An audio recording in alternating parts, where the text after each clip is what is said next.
A very good morning to all of you, and once again, welcome to another extremely interesting event. Today we meet for the India release of the Eat-Lancet report on food, planet and health, which essentially looks at how healthy diets and sustainable food systems can and must go together. It is our pleasure to welcome here today a cross-section of stakeholders. We've always been overwhelmed by the participation whenever we have anything in this room. It's our pleasure to welcome senior policymakers from the government, international guests, development partners, guests from overseas who would actually be running us through the report.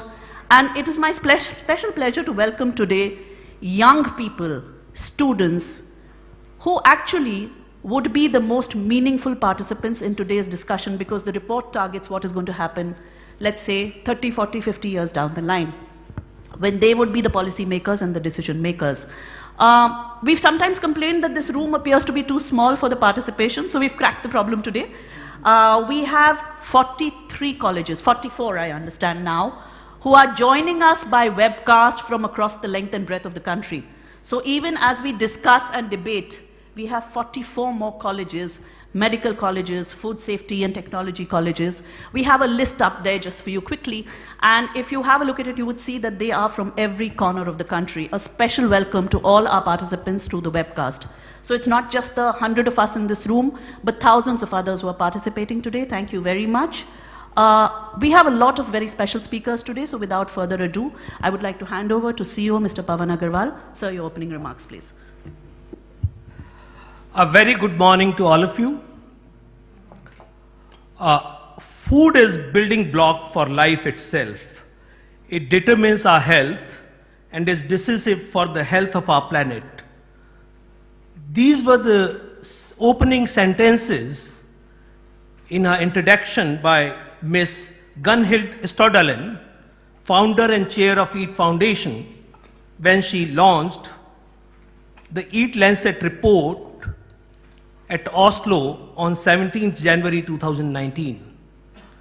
I think these two simple sentences capture it all. The journey of the Eat-Lancet report started when Ms. Stordalen asked herself a very simple question. How do we feed the world a healthy diet without destroying the planet?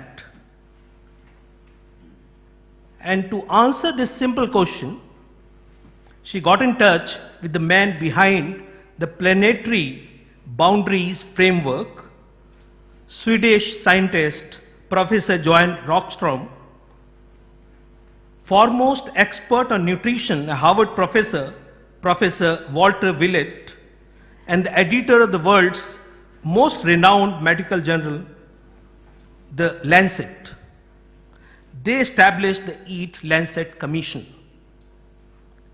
This team, along with 37 eminent experts, 19 commissioners, 2 of them from India, Professor Srinath Reddy, President of the Public Health Foundation of India, and Dr. Sunita Narayan, the chairperson, the President of Center for Science and Environment,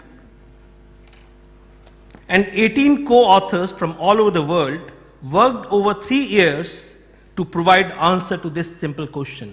And we have pleasure of having one of the co-author of the report, Dr. Brent Loken, from the EAT Forum with us here today.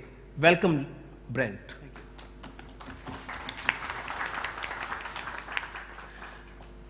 The report provides a solutions framework that connects agriculture, environment, climate change with food and public health, in the context of that everything is connected to everything else. The report calls for a rapid adoption of numerous changes at various levels and unprecedented global collaboration and commitment for a great food transformation by 2050 to create a win-win situation for all. As far as India is concerned, with 1.35 billion people, that is 1 out of 6 people globally here in India, India would soon surpass China as the most populous country in the world. And that too with 1/3 of the land mass of that of China. Feeding our people in India a healthy diet in a sustainable manner without compromising our ecology and environment is going to be the most important challenge for us in the coming decades. Therefore, this framework is very, very important to us in India. FSSAI is privileged to co-host the release of this report in India along with 2 other valued partners, Global Alliance for Improved Nutrition Gain and the Tasting India Symposium. I, on my own behalf, on behalf of FSSAI, our partners Gain and Tasting India Symposium, extend a very warm welcome to you all for this India release of one of the most influential documents on public health of the decade. I would particularly like to welcome Dr. Brent Loken once again, Dr. Lawrence Haddad, Executive Director Gain and World Food Laureate for 2018, and Professor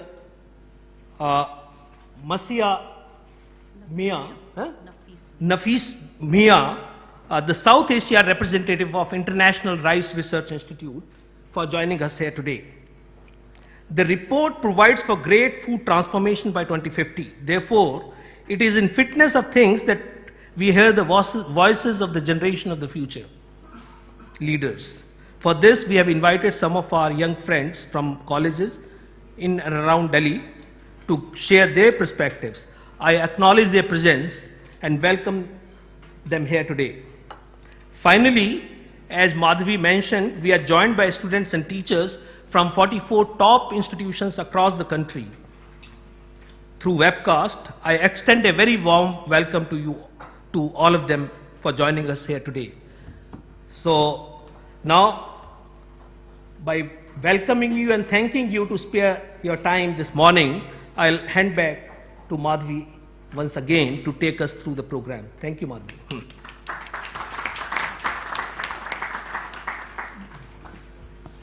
Thank you very much, sir, for setting the context so clearly. India, we often say, is a land of opportunities and equally a land of challenges.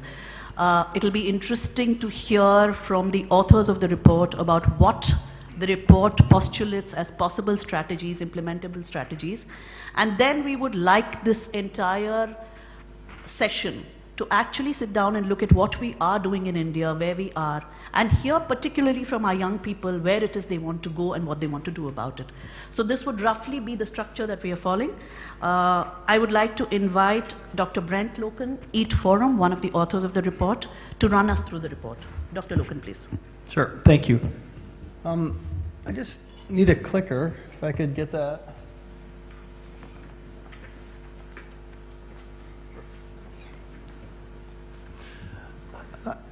I normally stand when I do these, so, but I will do my best by sitting. It is a great honor to be here, to be launching this global report. And I would like to thank the host of this, Gain, Dr. Lawrence Haddad, Pawan Agarwal from FSSAI, and also Sanju from Tasting India. I think we've been discussing the launch of this report now for almost 3 years, and now after 3 years of work, it's an honor to be here and launching it in one of my favorite countries in the world, and that's India. You know, and when we look around the room, once again, it's humbling to see how many people are here. And this is one of the things that I think is such an amazing thing about food, is we all love it. We love to eat it, we have meetings over it, we fall in love over food. You know, food is a center of so much of our life, and especially in India, it's such a there's so many culinary traditions here. You know, you go from one village to the next, and how you cook dal or the type of rice, it's different. And what I love about this conversation that we're going to have today is if we can figure out how to feed healthy and sustainable food in India, we can do it anywhere. So, without further ado, I'd like to walk you through the report. I'll spend about 20 minutes doing that, and I want to make sure that we leave enough time to answer any questions that you have over the next few hours. You know, we launched it 3 months ago. I think we've done about 15 or 16 global launches so far. I think we've got another 20 left. And we've had over 6,000 articles written about this report, so the international response has been quite humbling as well.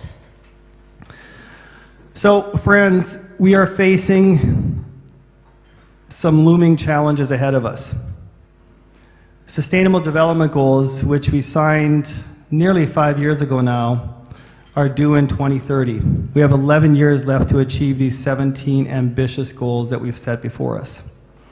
Now, if you look at the SDGs, which all countries have signed up to, food is really at the core of the SDG agenda.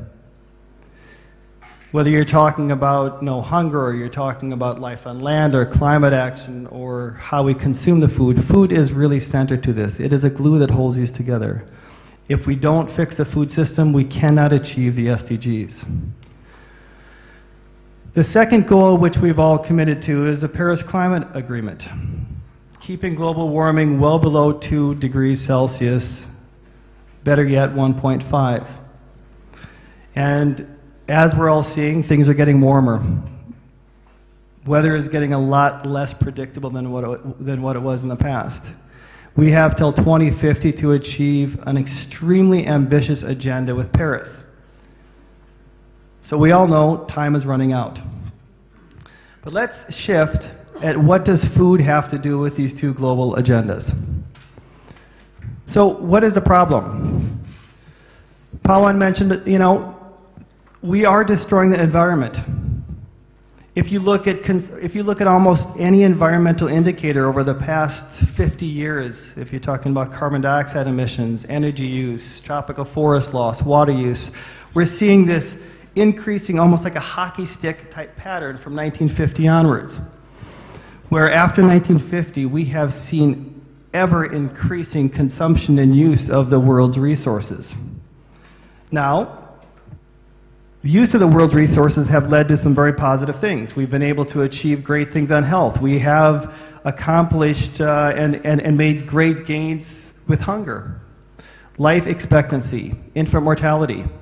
But we're making these gains at the expense of the environment, and we can't continue to do that. We're finally starting to realize that we cannot continue to consume and use resources like we have in the past.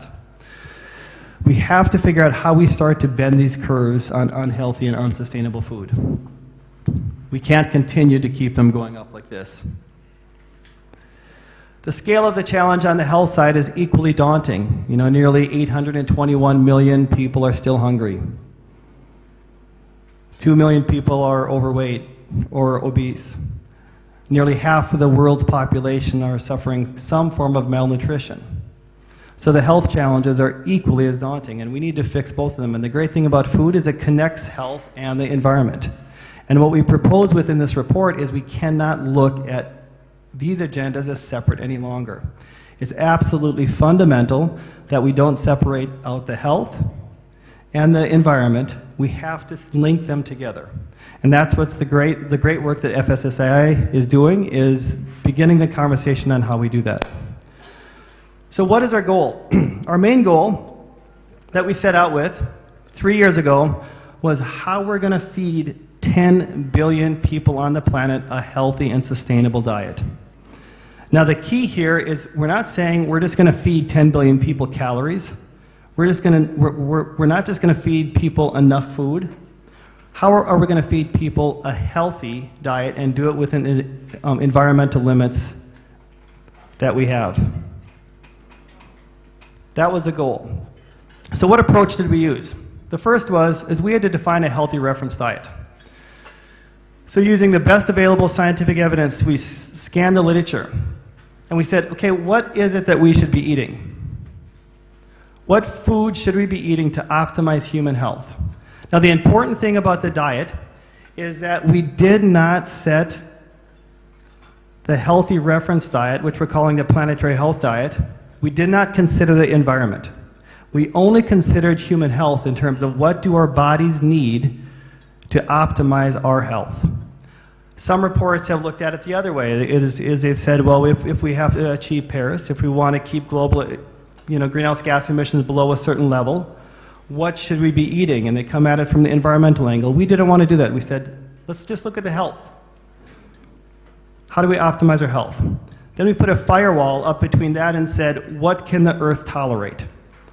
What are the limits that the Earth places upon us for greenhouse gas emissions, amount of cropland we can use, water we can use, biodiversity we can use, nitrogen, phosphorus application, and what are the limits there if we're going to produce food? We looked beyond just greenhouse gas emissions because it's also extremely important to note that all of these systems are connected in the Earth systems process. If we win on greenhouse gas emissions but lose on biodiversity, that doesn't work. If we win on greenhouse gas emissions but lose on water use, that's also not going to work. We have to realize we have to win on every single one of these together. Then what we did is we used a global modeling framework to bring those two together and see, well, is it possible to take the healthy reference diet and feed it to 10 billion people on the planet by 2050 within the boundaries that we've set? So that was the third step in terms of applying that modeling framework. The last step was applying high-level strategies about how we're going to achieve this. And the thing about the strategies is that we did not propose specific strategies for specific countries. That would be an impossible task to do in a report like this, to break it down, because the solutions for India are going to be extremely different than the solutions for a place like Sweden.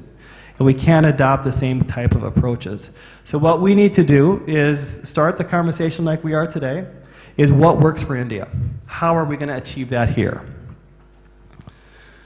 So let's look at the scientific targets for healthy food, if we want to optimize our health. So what we did is we broke the food down by major food groups, looking at whole grains, tuber starchy vegetables, fruits, dairy foods, protein sources, added fats, and added sugars. Those were the main food groups that we looked at.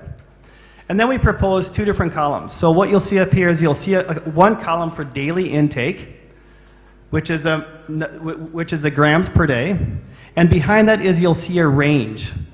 Like if you look at tubers, it's 50 grams per day, and the range is 0 to 100.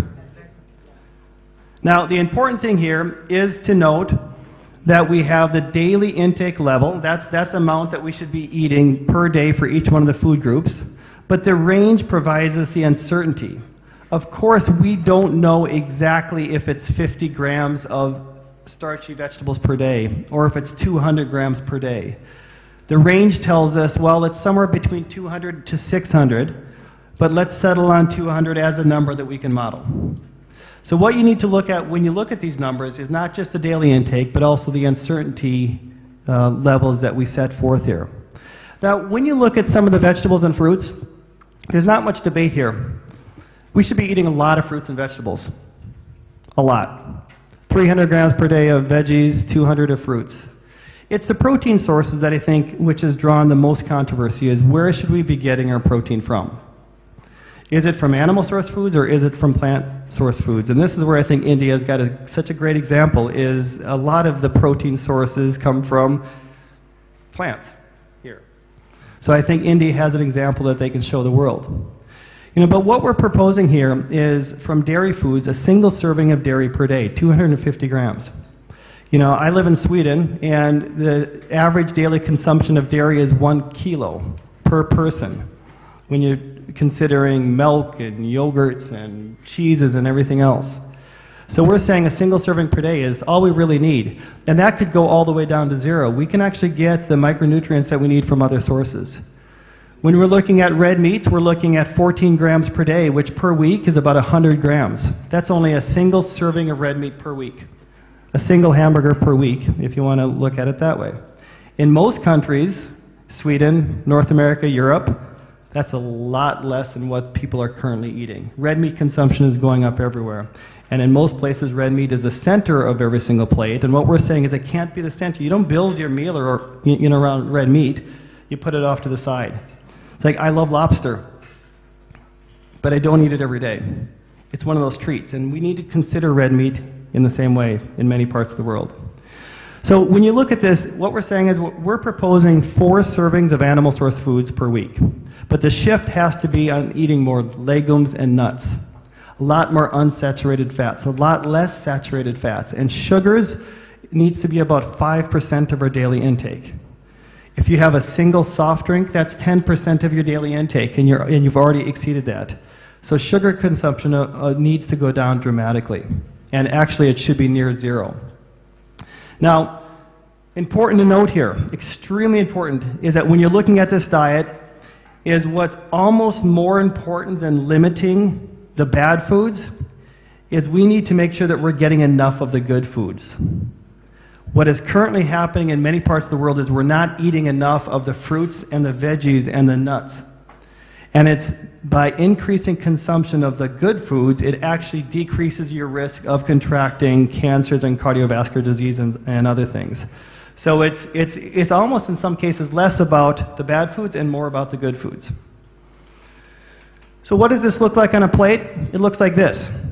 When you're eating foods, it's half your plate should be fruits and veggies. Almost a quarter should be whole grains, not processed grains, but whole grains. Very limited consumption of animal source foods, and a shift towards a plant source proteins.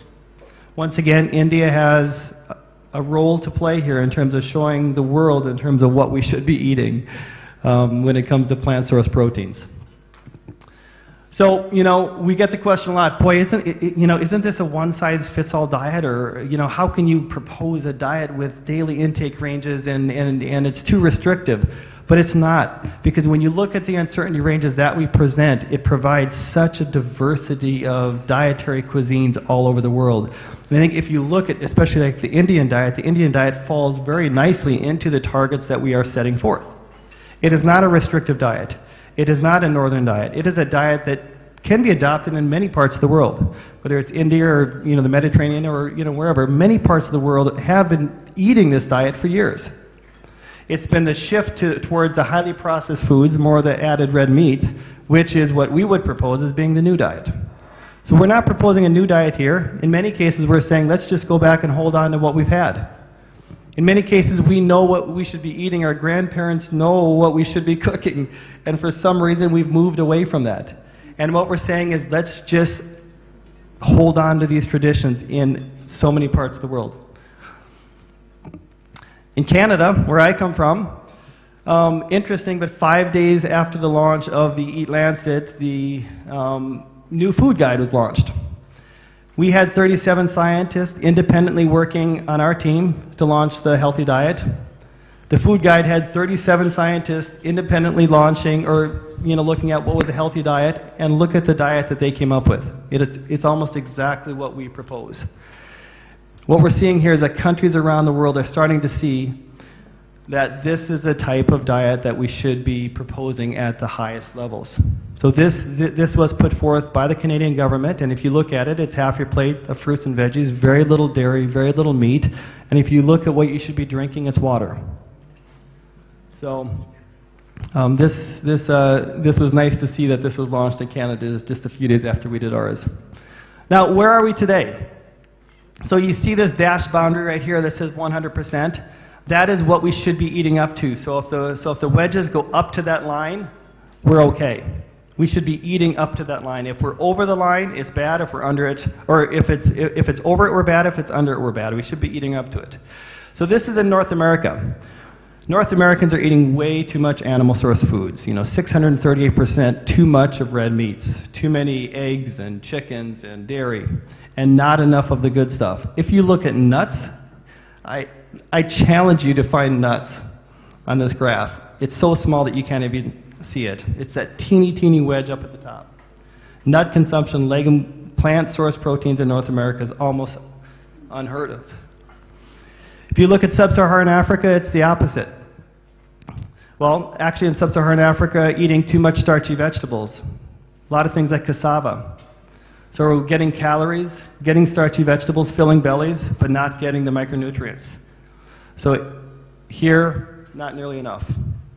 South Asia, when you look at consumption, it's almost under-consuming almost of everything except, once again, too much starchy vegetables. You know, so what we're seeing here is we're seeing that some parts of the world are eating way too much. Other parts are not eating enough, and we need to figure out how to bring that back into balance, almost like a contract and converge. Some places like Sweden, North America, need to be eating a lot less red meat. Some places might have to be eating more red meat. And we need to figure out globally how to bring that back into balance, as these three graphs showed. 11 million lives will be saved. We ran 3 different models, and they said the same thing. If we adopt this diet, nearly 11 million lives will be saved globally. Now let's look at the sustainable food side of it. Now what we did is we set 6 different targets for 6 different environmental indicators: climate change, land system change, freshwater use, nitrogen cycling, phosphorus cycling, and also biodiversity loss. The numbers that you see up there on the far right side, these boundaries, they're a little bit harder to understand because they're global targets. They are not regional targets. But what we're saying is that if we're going to produce food, we have to stay under these numbers for each one of these environmental indicators, and not just one of them, but every single one. So then what do we do? Well, we said, can we do this? How do we model it? We used 3 different actions. We modeled 3 different things. We said, well, let's assume everybody in the world adopts the healthy diet. 2, let's say, well, everybody reduced food loss and waste by half. And 3, let's say that we started to produce food better at 2 different levels: a medium level ambition and a very high level. If we adopted those 3 actions, could we actually feed every single person on the planet could we feed 10 billion people a healthy, sustainable diet? Well, here are the results. Looks a little bit complicated. There's a lot here, and I'll walk you through this briefly, but if you have any questions, I'd be more than happy to answer any of them. But what we have on the top, in the very top row, is the targets for each one of the environmental boundaries and where we are in 2010. Red means over the limit, yellow means within the uncertainty, and green is good. So where we need to be aiming for in this table is green, yellow is okay, but absolutely not red. Now, if you look at the very first column, which is BAU, full waste BAU, that is where we will be in 2050 if we don't do anything. Globally, we continue to eat in the same type of patterns that we're eating, and wasting food, and not producing food differently. And if you look at that, it's red, red, yellow, red, red, red. We are so far over the environmental limits from where we are today. We've almost doubled greenhouse gas emissions. And when you're looking at climate change, we are right at the border of being able to achieve Paris. We have no room to wiggle. We cannot double greenhouse gas emissions from food. Cropland use will almost double if we don't do anything. And where a lot of that cropland use will come from is places like Indonesia, Brazil, in high biodiversity areas. Same thing for nitrogen and phosphorus application, and biodiversity loss will increase as well. Where we need to go as you walk down the table, you'll start to see the colors start to shift from red to more of the greens and the yellows. Where the very last row, what you see is if we improve our production practices, we cut waste by half in line with the SDGs, and we shift our diets, we have gotten there. It's all greens and yellows. We can achieve healthy, sustainable diets for every single person on the planet if we adopt these 3 actions. And we're not adopting some crazy technological solution that we don't even know exists yet. We're saying we have the technologies in front of us. We just need to use them. We just need to be more efficient.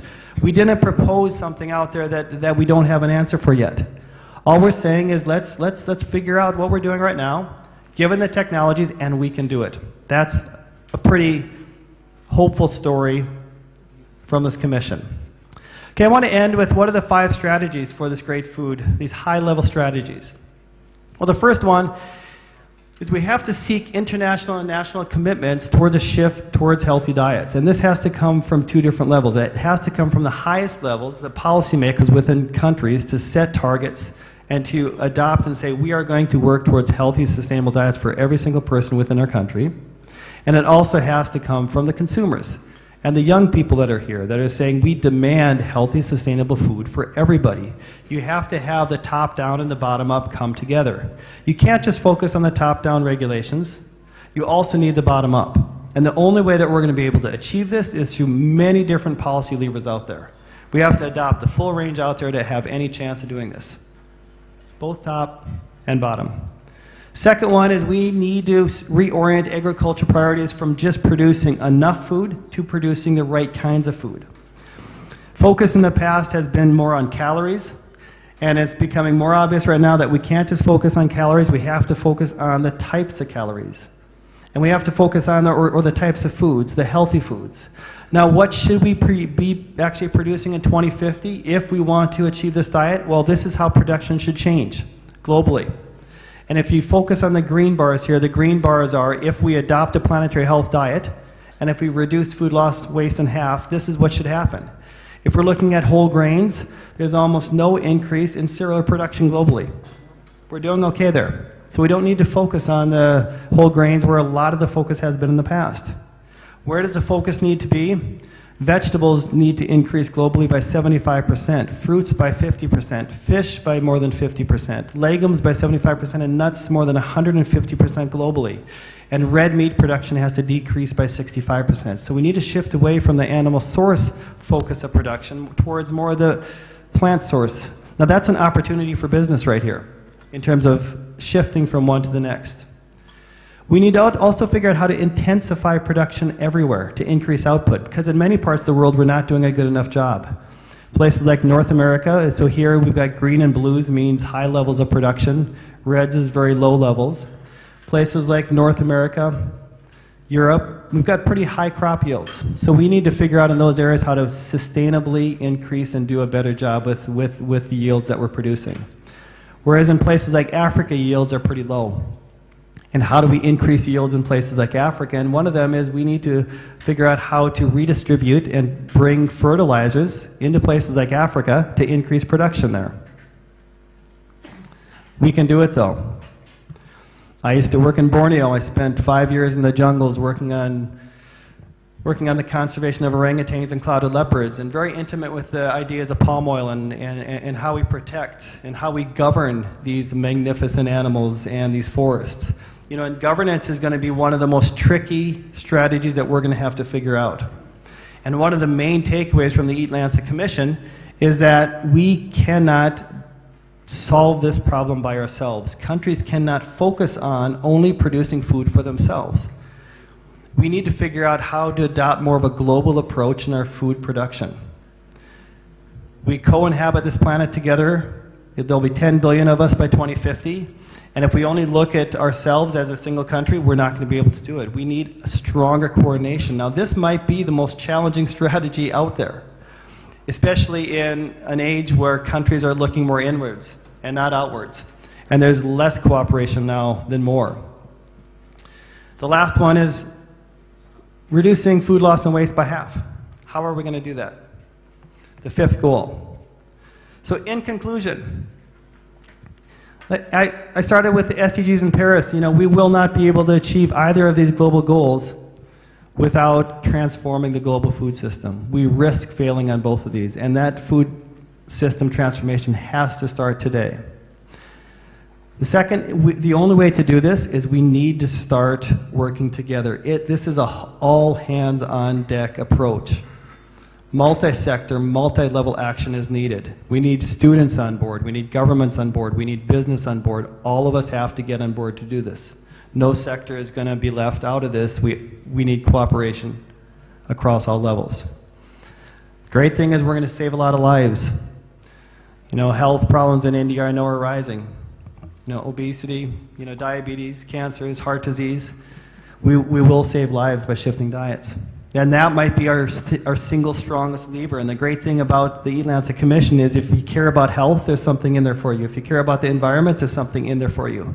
You don't have to care about both of them. You can care about one or the other. And the great thing about this diet is it's a win-win. If you adopt this diet, you have positive benefits from both sides. And the last thing is, you know, what type of planet do we want to leave for our kids? I think all of us can't argue that we want to leave a planet that is a healthy planet, where people are healthier, where our kids still have forests and clean water and clean air and animals out there for them to look at. So I think we have an ethical and moral obligation for each one of us here today to sit down and start thinking about solutions and what this means for India and how we're going to work together to achieve this great food transformation. Thank you for your time, and I look forward to the conversation.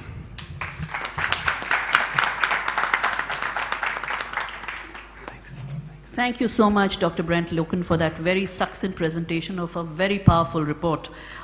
Before we move on, there is a short film we'd like to share all of you, which kind of summarizes the message that came through from Dr. Brent Loken. Can we have the film, please? Yes, of course. You know the saying, you are what you eat.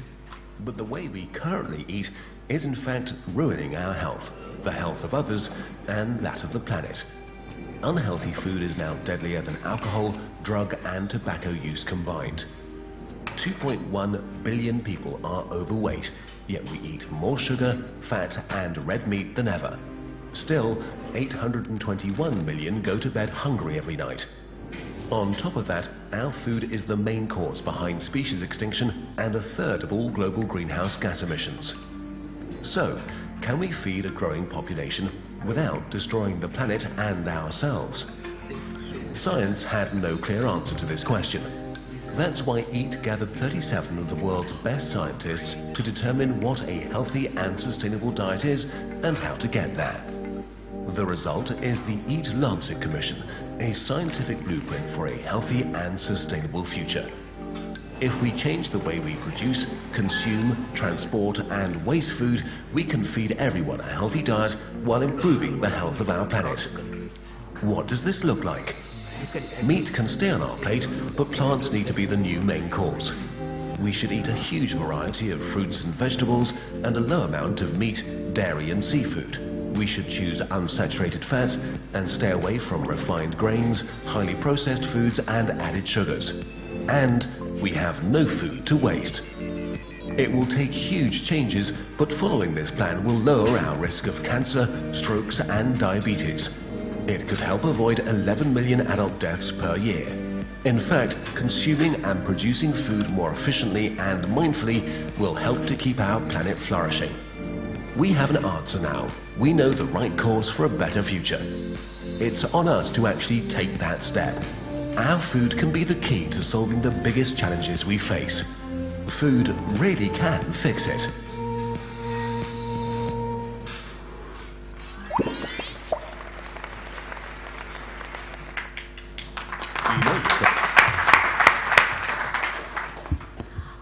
Thank you very much. Two of the co-authors of the report were from India. As CEO mentioned in his opening remarks, Dr. K. Srinath Reddy from PHFAI and Dr. Sunita Narayan. Before we move on, we just have a short recorded message from Dr. Srinath Reddy, who was not able to join us today. So can we quickly play that message? Climate change has moved from the realm of speculative science to lived reality.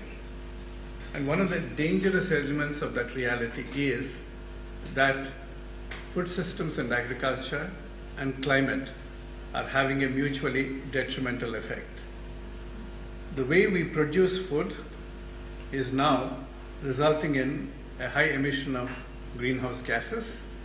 It is depleting fresh water. It is compromising land use. It is exhausting the nitrogen and phosphorus cycles and is endangering biodiversity.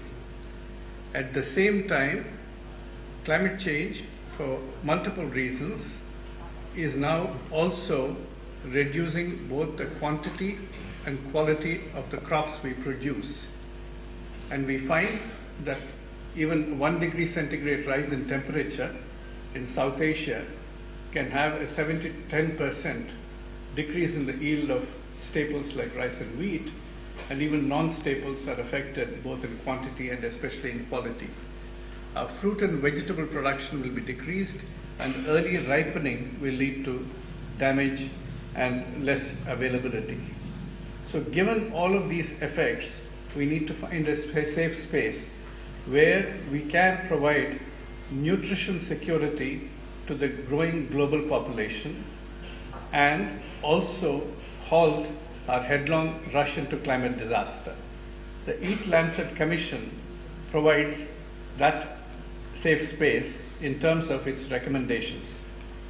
It shows us how we can actually improve our production practices predominantly through plant-based diets and also ensure that climate will not harm our ability to provide nutrition security. Climate change has moved from the realm of speculative science.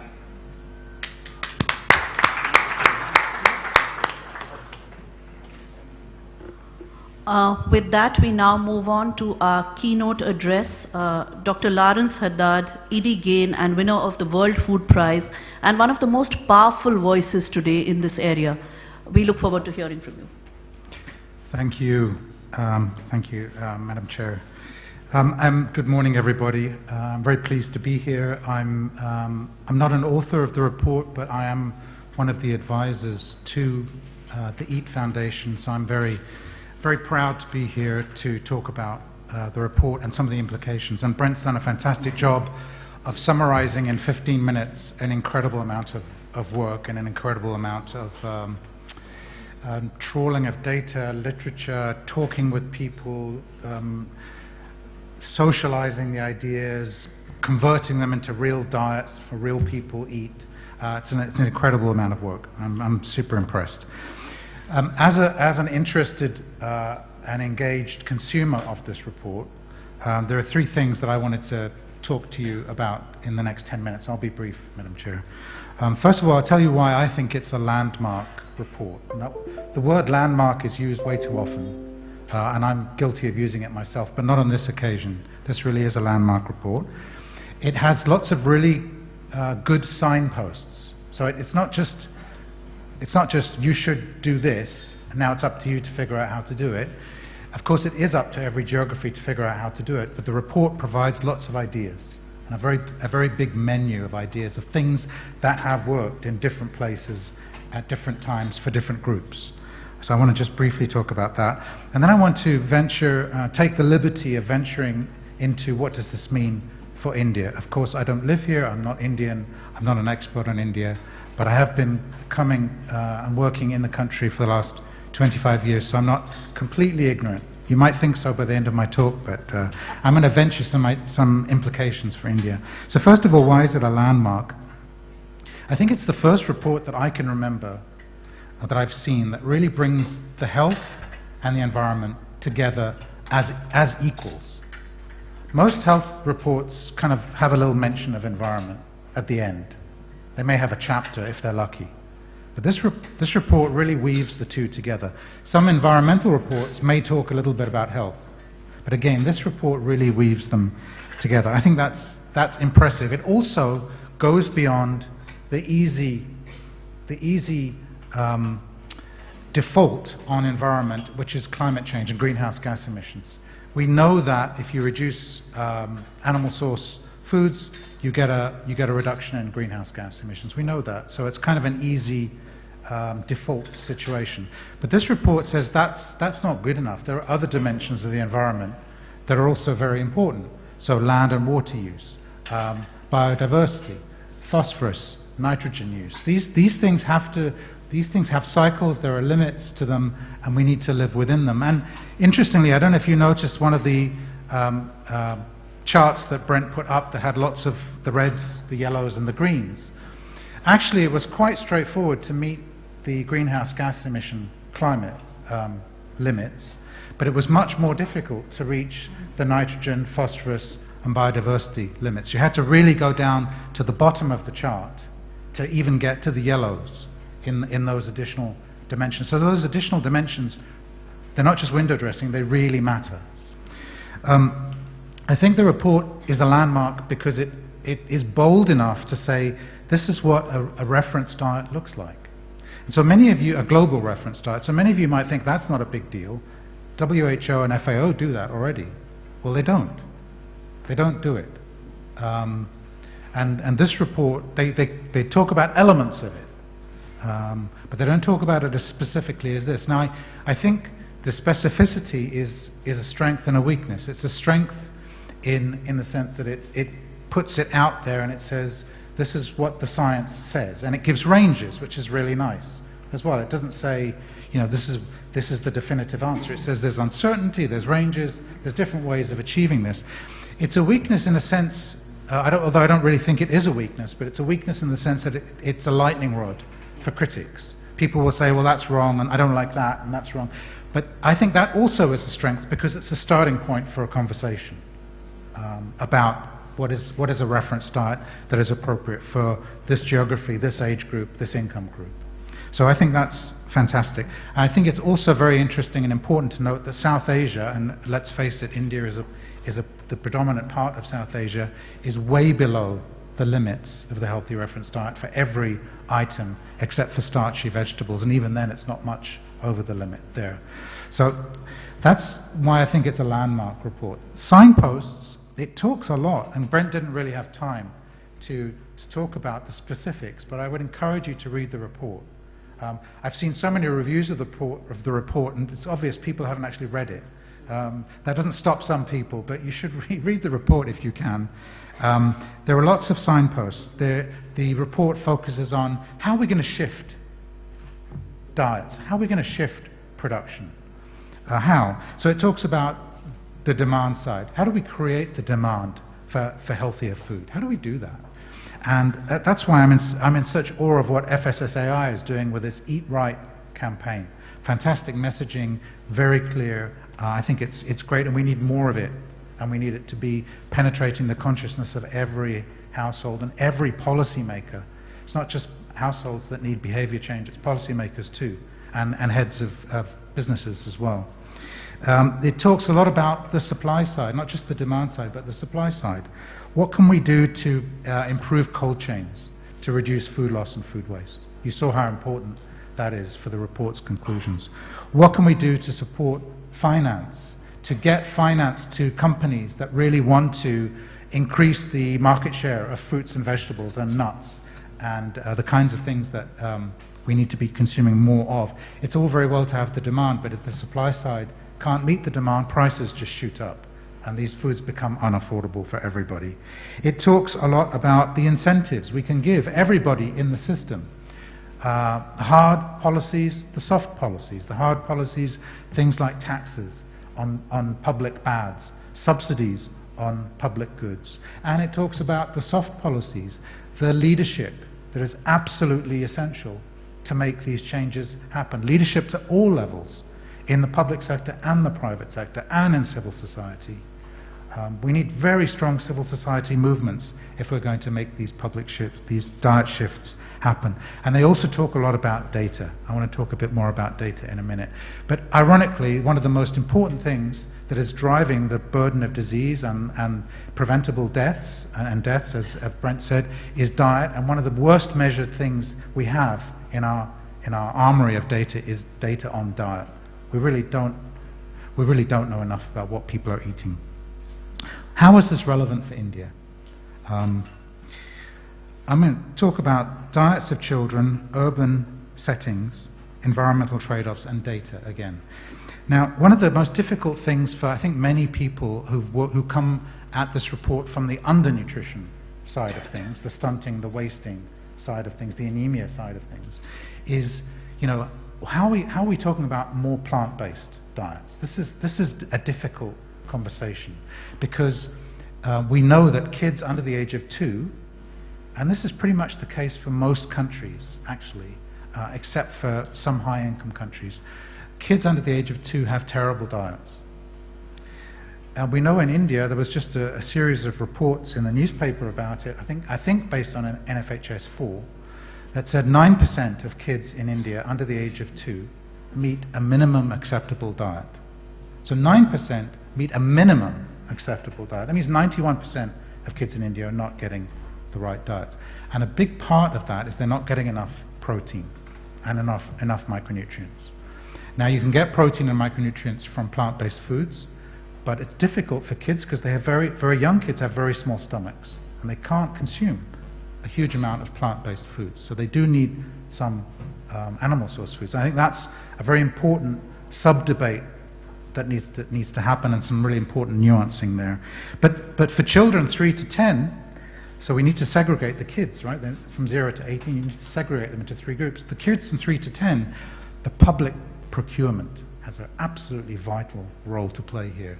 So what the government of India and the state governments are doing in terms of what kinds of foods are they buying for their schools, for the midday meals, this is an absolutely big win that can happen relatively quickly. If the state governments and the federal governments are saying school meals have to have a certain look and shape, they have to have a certain dietary profile, big signal to consumers, big signal to kids, big signal to parents, and big signal to the food industry. So very important. And kids above the age of 10, the so-called adolescents, teenagers, these kids are going to be shaping, they're not just future parents, they're future leaders, they're future entrepreneurs, they're future civil society leaders. They're going to be everywhere. They're going to be shaping our dietary preferences for the next 2 or 3 generations. We have to get to the adolescents. We have to begin shaping their diets, and we have to see adolescents as agents of change, not just recipients of programs. They know what they want. They understand better where they are and how to reach them than we do. So they're very important. I'm very happy that so many young people are listening to this around the country and indeed around the world. Second area is urban, and I'll be brief. One of the great things that FSSAI has done in India is bring the worlds of food safety and the worlds of healthy eating together. Those two worlds are incredibly disconnected in most places. I've never seen them as connected as they are here. Why is it so important? You can't have nutritious food if it's not safe, right? But you can have safe food that is not nutritious. You can eat safe food and you put it together in a certain combination, and it actually ends up killing you or giving you type 2 diabetes or hypertension or cancer or obesity. So the two worlds are connected, but they're not the same, and they need to be brought together. And I'm very happy this is happening in India, and especially as populations urbanize and as food systems become more formalized, food safety threats go up, they don't go down. So the role of agencies like FSSAI are very important. The environmental trade-offs, again for India, what are the implications for India? A lot of the environmental trade-off data I think is quite drawn from, correct me if I'm wrong, Brent, drawn from Europe and North America. There isn't that much data from Africa and Asia about the environment trade-offs with food production systems. And so we do need some data from India, and this is where agencies like Eat-Lancet and others are really so important, to get India-specific data on the environmental consequences and footprints of different types of food production, because there might be more wiggle room than we actually think there is. And then finally, I just want to talk about data. Yesterday I was at a POSHTIC meeting, which is a network of organizations that care about diet quality and especially food fortification. And I was trying to come up with a number of how many adults in India are micronutrient deficient. And you know, I spent a lot of time with nutrition data and I couldn't find that number. I had to guess it was about 500 million, but my confidence interval was probably plus or minus 200 million. So that's not very specific. So we need better data, and we need better data on diets, because if you can't measure it, you can't manage it, and you can't change it. Final point, Brent said, if we can get things to happen in India, we know we can get them to happen anywhere else in the world. I agree with that, but I would also say, if we can't get things to happen in India, then we're not going to meet any of our global targets. This country is so important for so many reasons, and we look to you. The rest of the world looks to you, your leadership, collective and organizational, to help get us out of the mess we're in right now. I believe we can do it, and this report is a fantastic signpost and landmark to help us get there. Thank you.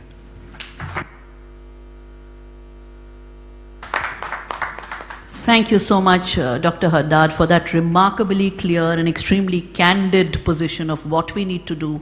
There's no if about it. Now it's a question of how and when.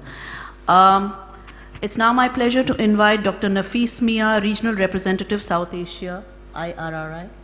to make his remarks. Do you need something? All right. Good.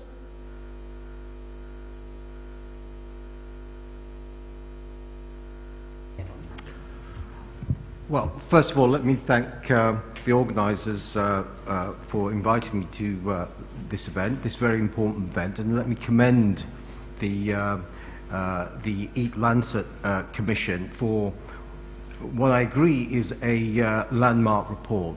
As has been just mentioned, this is one of the first times that the environment and food and nutrition have come together in a way that is equal, that recognises the absolute centrality of both.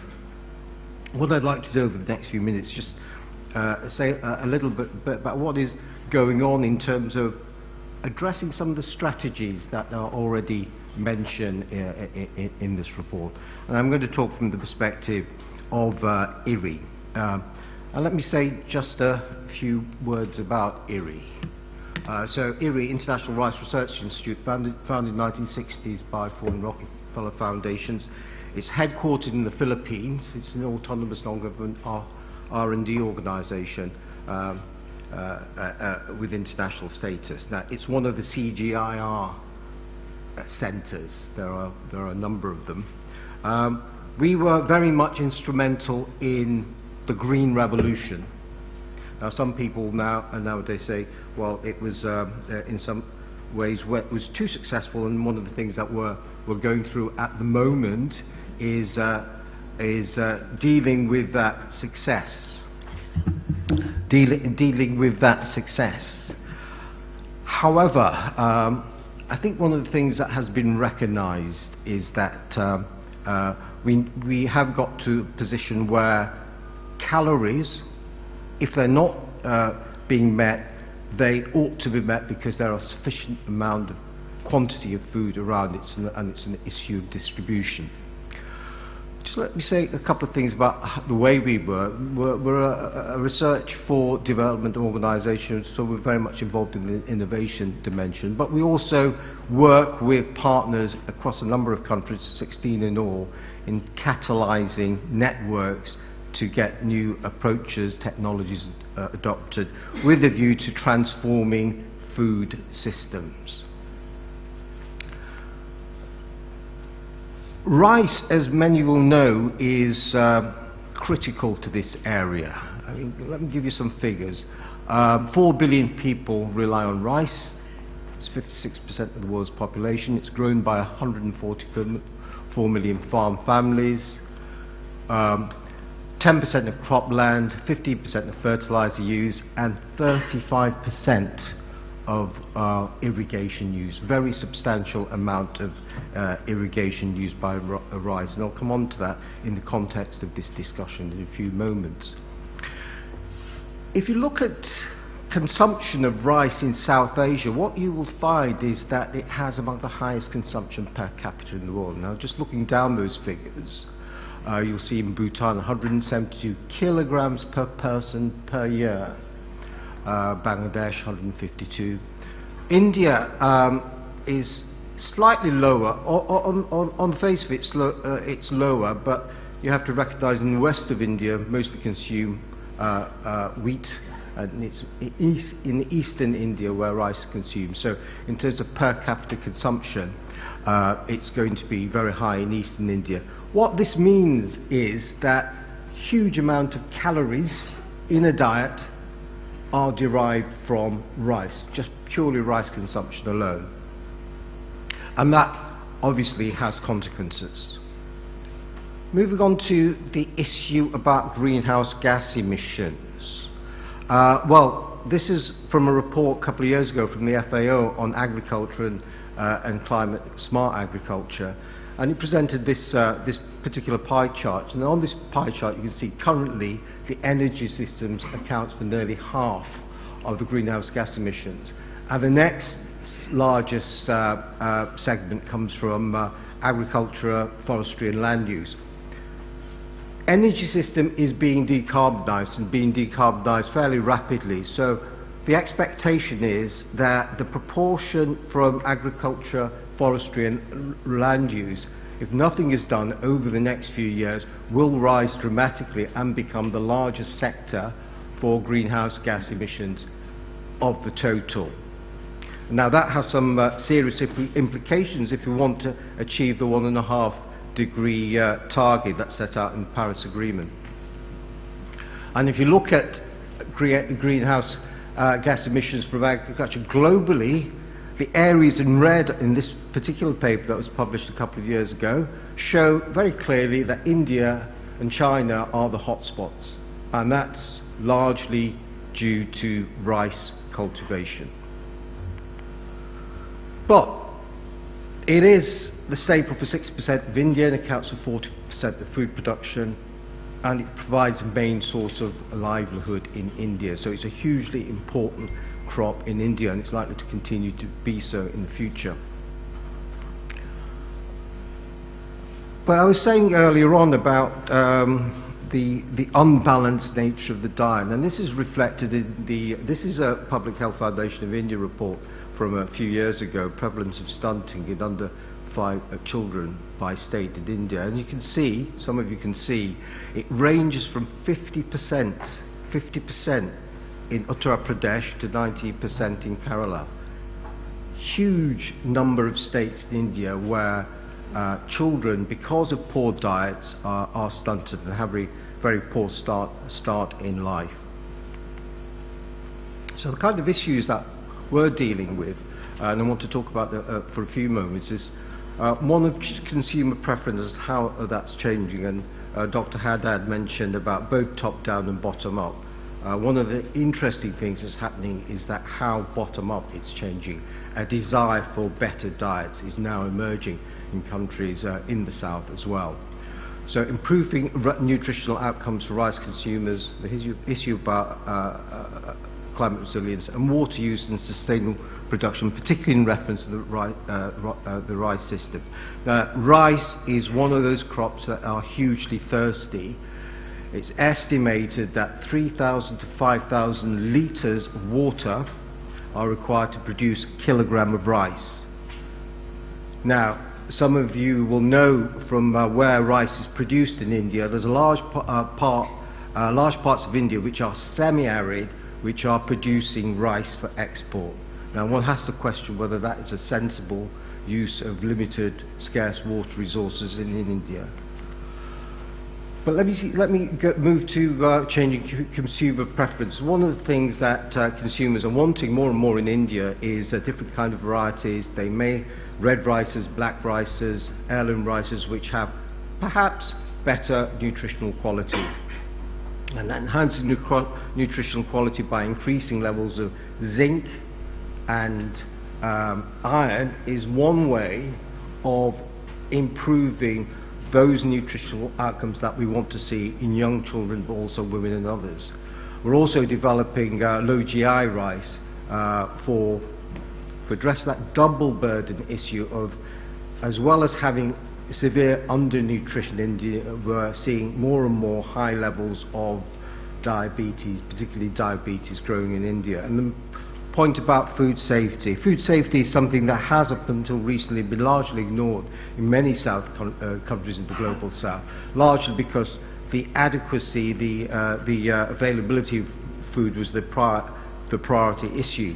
But now, India being a net food exporter, I think more and more attention needs to be paid to the issue of food safety, because overall it impacts on the health of individuals. So one of the things that we're doing is working on the dietary diversity. How do we encourage dietary diversity through rice-based systems? In many areas of India, rice is the only thing that could be grown in the Kharif season. You can't grow anything else. So, but how do you make the whole system more nutritionally sound for both the farmers, their families, but also for consumers? And we've got various kind of systems in place to do that. Biofortification I mentioned.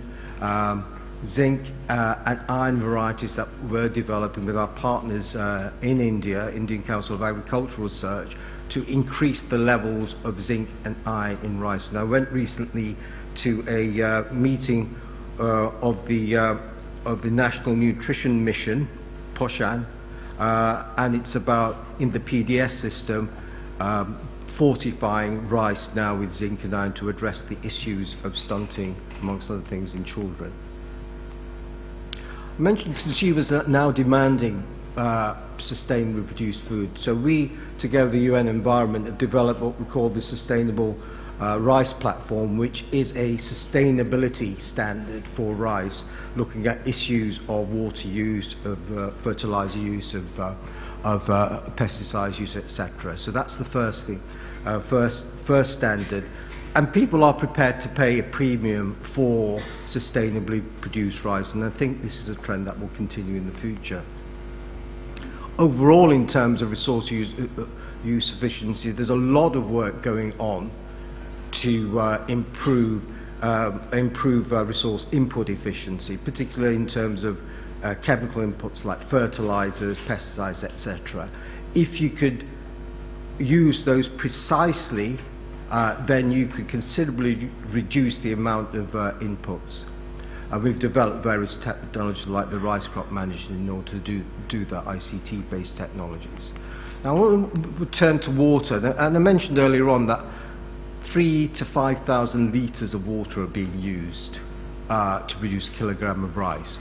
So technologies now available, such as alternative wetting and drying. So instead of having a paddy field all the way round, you add water, then let it drain, add water again when you need it. You can reduce the amount of water by 30%. Now, to give you a handle on the figures, India uses 400 kilometers cubed of water for agriculture.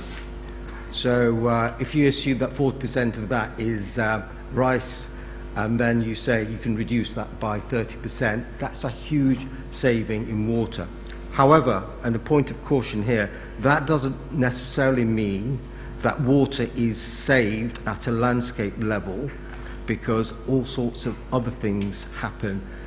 Misapplied policies. So policies become really important, because if people are encouraged to say use drip irrigation and given a subsidy, then you might end up, as has happened in some places in the US, with more water use because of the nature of the subsidy regime. So the question here is that we need to be aware of the complexities and get the policy context right. And of course, one of the things we're doing is climate resilient rice varieties and establishing climate smart villages. Small-scale agriculture. Most agriculture in South Asia is by smallholder farmers. So if you want a radical change, a radical transformation, and I think that's an absolute must, the urgency is next 5-10 year time horizon. That's what, if we want to see a change, the change has got to happen as quickly as that. So a lot of work that we're doing is looking at what is scale appropriate mechanized agriculture that will lead to precision agriculture that smallholder farmers can use. Because if you want to see sustainable intensification production, moving towards producing healthy foods, that is what's needed. And we need to develop systems and institutions that will enable that. Thank you. Now, I understand there's a short video going to be shown.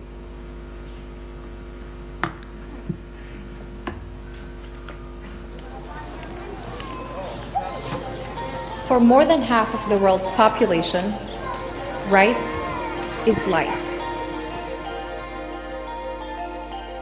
But as the demand increases, while urban migration, resource degradation, and climate change intensify, how can the humble rice grain remain sustainable and continuously support the lives of people who depend on it in the future? It all begins with a seed. Feeding billions of people requires unlocking the rice genome and cultivating genetic diversity. We must leverage our data to develop new practices and rice varieties that are more nutritious, climate resilient, and high yielding. innovations and disruptive technologies must be embraced to usher a new age of sustainable farming.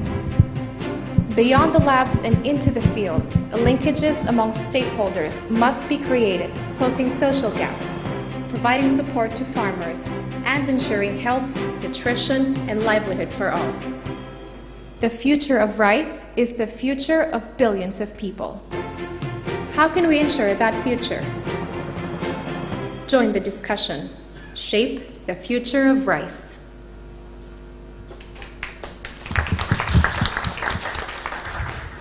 Thank you very much, Dr. Nafees, for the talk, and I think that extremely interesting film which asks us all to join the discussion. I think that's what we're trying to do today, start a discussion on something that really matters, healthy diets from sustainable food systems. We have with us the Tasting India Symposium today, who've helped us, in fact, in organizing this event. And I'd like to invite Ambassador Banashri Bose Harrison, the Executive Director of the Symposium, to please address us. Thank you very much. You know, children are supposed to be seen and not heard, but I like to be both seen and heard, so I hope you won't mind my standing up to speak to you.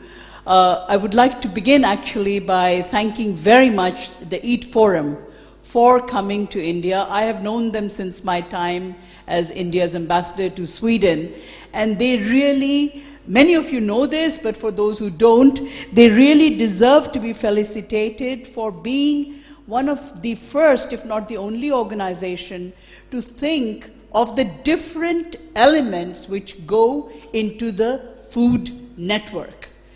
The consumers, the producers, the experts who think about it, the nutritionists, and of course the huge agricultural population which are a part of this as well.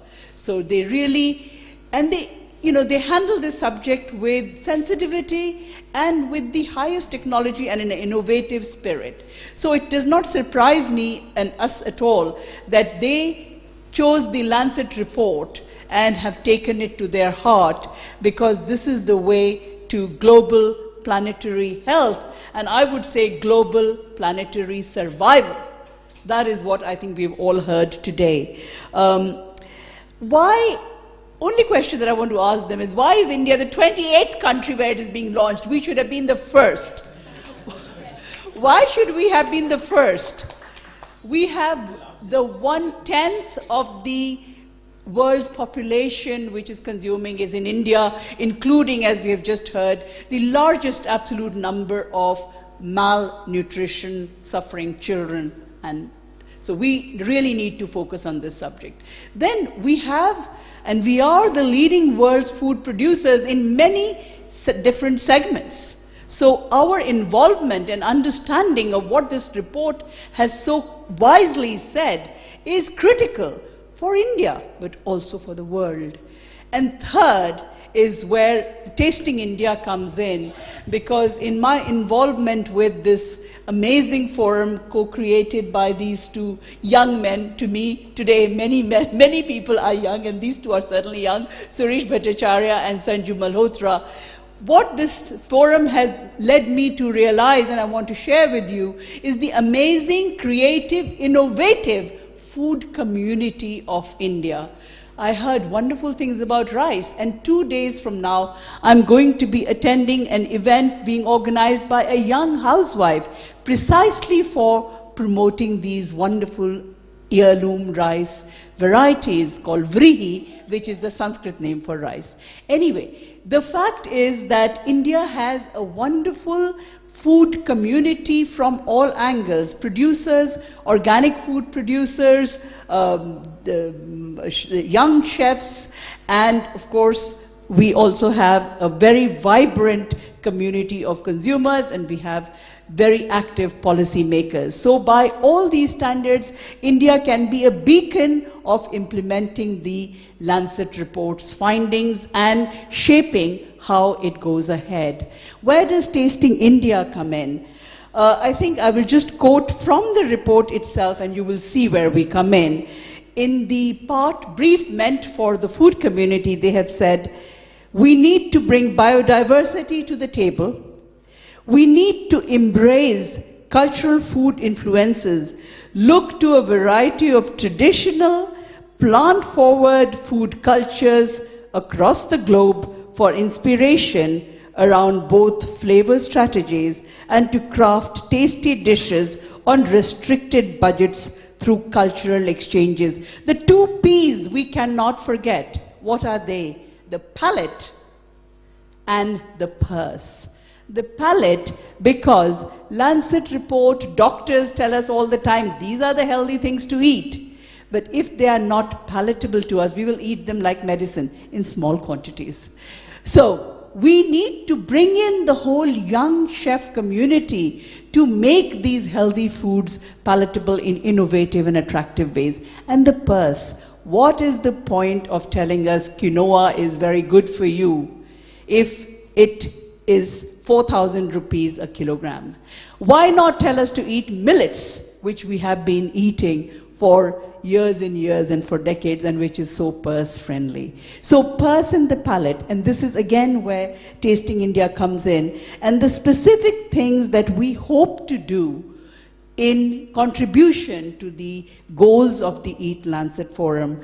First is, of course, we will do our best in all our activities throughout the next couple of years to propagate the findings of the Eat-Lancet Forum among the members of the food community, particularly the Young Chefs Forum for Sustainable India, which came out of the second Tasting India symposium. Young chefs of India, particularly I must confess in Delhi, we haven't been able to take it to other parts, have themselves decided to form this Young Chefs for India, for Sustainable India Forum, to promote local food, because when food gets transported, that is environmentally unfriendly as well. So to promote local, healthy, traditional foods, seasonal foods, rather than food which has been kept and uses energy to be preserved. So one is this particular way. Then we would, of course, be promoting climate change and different ways of agriculture systems, particularly Himalayan agriculture, which would promote the ecology. We are hoping to create an ideal healthy food guide, something like the Canada Food Guide, which was created, and we will look to FSSAI for full support, as they have supported Tasting India right through in coming up with this food guide, in collaboration, of course, with the, as I said, very, very innovative and dynamic chef community of the world. We are working on taking Indian foods, its traditions and its richness, and the lessons that it has to offer. What I just read as a snippet from the Lancet report, plant-forward food cultures on the plate. Every Indian here knows that our cuisine traditionally has incorporated these plant-forward food culture in a very delicious way. So these are the lessons that we need, and we need to showcase to the world through Swad, which would be showcasing to the world the amazing alimentary diversity of India, both the ways of cooking, how a housewife would leave the lentils to cook on the dying embers of the fire in the village, so that you got a wonderful slow-cooked dal, lentil, even before the word slow cooking became so popular. So these kinds of traditions we want to showcase to the world, and to see how they can help contribute towards a more healthy, for a more sustainable planet and the world. And we would also be creating, through all our efforts, cross-boundary, cross-border, cross-sectoral networks which should promote the goals of SDG, the goals of the UN Climate Change Conference, which in fact have been so beautifully summarized and captured in the Lancet report. So to sum up, FSSAI and Tasting India stand ready and excited, Dr. Lokan, to take this Lancet report ahead, and its next edition we hope you will launch in India. Thank you.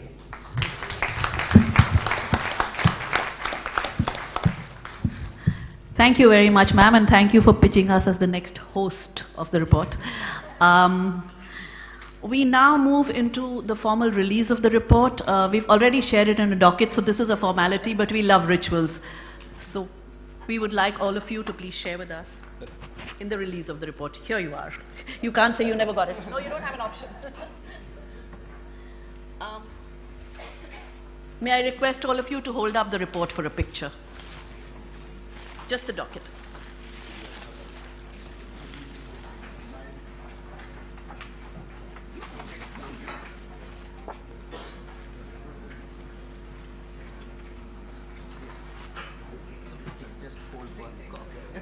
We have more copies if somebody wants it. In case more copies are required.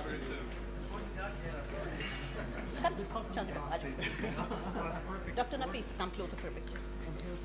Yeah, I know. So we got this. वहाँ का ले लिया?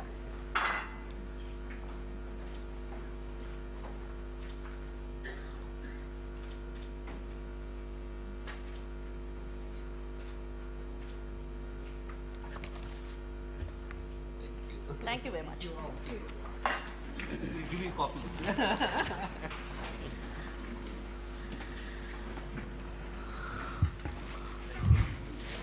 Thank you very much. And now it's time to hear from our young scholars. As I mentioned, the report essentially, young scholars, is for you. We are here today, you are there tomorrow, fortunately or unfortunately, to face the consequences of our actions. And we'd like you to be honest and candid when you share your reactions, and more importantly, share your innovative thoughts on what we can do to handle the problem. I'd like to first invite the Institute of Home Economics, students from Institute of Home Economics, to speak about safe and healthy diets.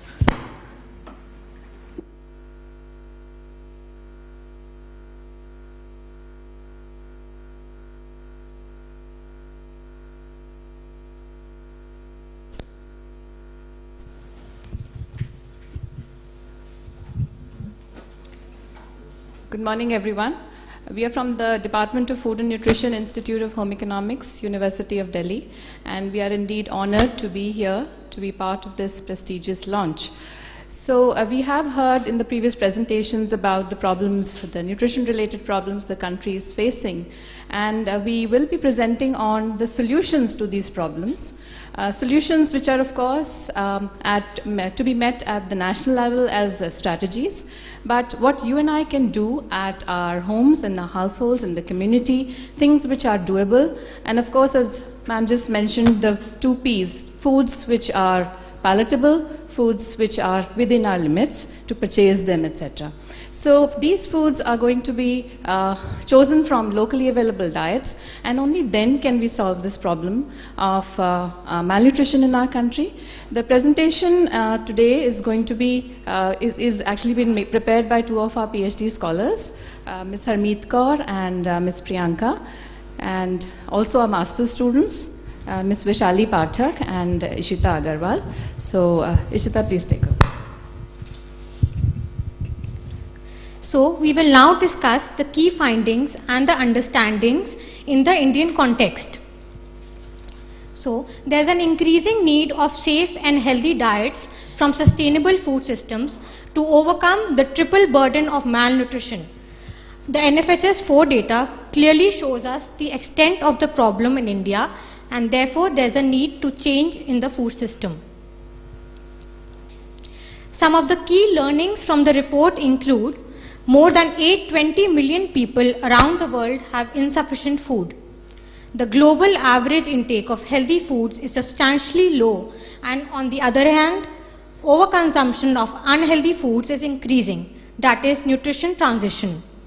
Absence of scientific targets for achieving healthy diets from sustainable food systems, and great food transformation can be achieved with all actors in all parts of the food system working collectively towards this transformation. So what can be our future action areas?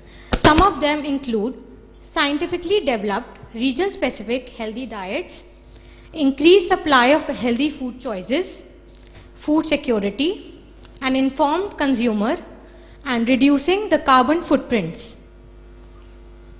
So what do we really need? We need a nationally acceptable, region-specific, healthy reference diet. The diet can be symbolically represented like this, and it has been already discussed in the previous sessions. This type of a diet is more achievable in the Indian context as Indians are predominantly vegetarians. This diet is also flexible and can be adapted according to the dietary needs, which change with age, and also cultural traditions and personal preferences. However, in India, the type of cereals grown, the fruits, the vegetables vary according to the regions, and therefore there is a need for region-specific programs to include these healthy regional foods. Also, various behavior change campaigns are important to promote the inclusion of varied colored fruits and vegetables on our plate, which can ensure variety and also optimal nutrient intake. Some more steps include regional and seasonal foods in the diet, diversifying the food basket, less salt, sugar and fat in the diet. This can be achieved by replacing them, like salt can be replaced with other herbs and spices. The sugar in the diet is contributed also by the sweets that we consume at the end of our diet. That can be replaced with naturally sweet fruits and fat in the diet. Adhering to healthy cooking techniques like promotion of steaming and poaching, roasting, and also it is rightly said that if it's not safe, it's not food. Therefore, there's a need to ensure food safety by maintaining personal and surrounding hygiene and checking for food safety. Another challenge we face is reducing the carbon footprints. In context of food, this is the greenhouse gas emissions from the stage of growing to the stage of consumption or wastage. Food produces about 8 tons of emissions, and the highest contributors are meat, cheese and eggs. How is it impacting us? This study reports that a quarter of the global emissions come from food. Of these, 58% are contributed by animal products, mainly constituting of beef and lamb. Therefore, we can say that the carbon footprint of a vegetarian diet is about half that of a meat lover's diet. Now my colleague will take you through the rest of the presentation. Thank you, Ishita. Let us now discuss how carbon footprints and Indian diets are related. So, as an Indian adult man consumes approximately 1165 grams of food, and this emits 723.7 grams of CO2 equivalent, which is very high. A non-vegetarian meal with mutton emits greenhouse gases that is 1.8 times that of a vegetarian meal. It is 1.5 times of a non-vegetarian meal with chicken, an ovo-vegetarian meal, and 1.4 times a lacto-vegetarian meal. So it is very clear that change in our food habits could reduce the greenhouse gas emission. These are some of the steps that will reduce the carbon footprint and lead to a consumption of healthy diets. The plant-based diets and locally grown foods have already been discussed in the previous slides. Eating in moderation is very important, as this would also reduce the incidence of NCDs due to overweight and obesity. Avoiding wastage of food and sharing the surplus food that is available will help to feed those who are not able to get sufficient food intake. The last point being avoiding packaged foods and processed foods, as these are very high in fat, salt and sugar. So to approach sustainable diets, we must seek cooperation from all these stakeholders, which includes the government, the food businesses, the media, the professionals and the consumers. At the government level, there should be an integration of food systems into international, national and business policy frameworks aiming to improved health and environmental sustainability. Improving food safety scenarios to tackle micronutrient deficiencies is a very important thing. Boosting dietary shifts towards healthy dietary patterns at the policy level is very important. And there should be specific policies to reduce the consumption of HFSS foods, such as taxation on HFSS foods and subsidies on purchase of healthier foods like the millets and grains. At the food industry level, there should be availability of healthy food options for the consumers. The food businesses should adhere to the food policies and regulations. There should be reformulation of foods that are very high in sugar, salt and fat. And the companies should provide the consumers with a healthier choice and keep them informed, and that could only be achieved if there is responsible advertisement. At the individual level, we should be very aware that we should buy only the things that we will consume and we actually require. We should choose from healthier food options, and reading nutrition labels is very important to judge what we really need and we should include in our diets. There should be adherence to safe food practices and also using healthy cooking techniques, as these would reduce the nutrient losses that take place during cooking. These are some of the ongoing efforts in India. These will be discussed in the coming sessions. The FSSAI regulations and initiatives will also be discussed in the coming sessions. I would like to end our presentation with the quote that a wise man should consider that health is the greatest of human blessings. Let food be your medicine and medicine be your food. Thank you so much.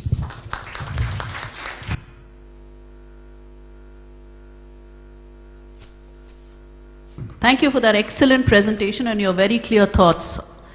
I would now like to invite Arib. Arib is a master student of food technology. He's presently interning with FSSAI, and he would be presenting on sustainable food systems and climate change.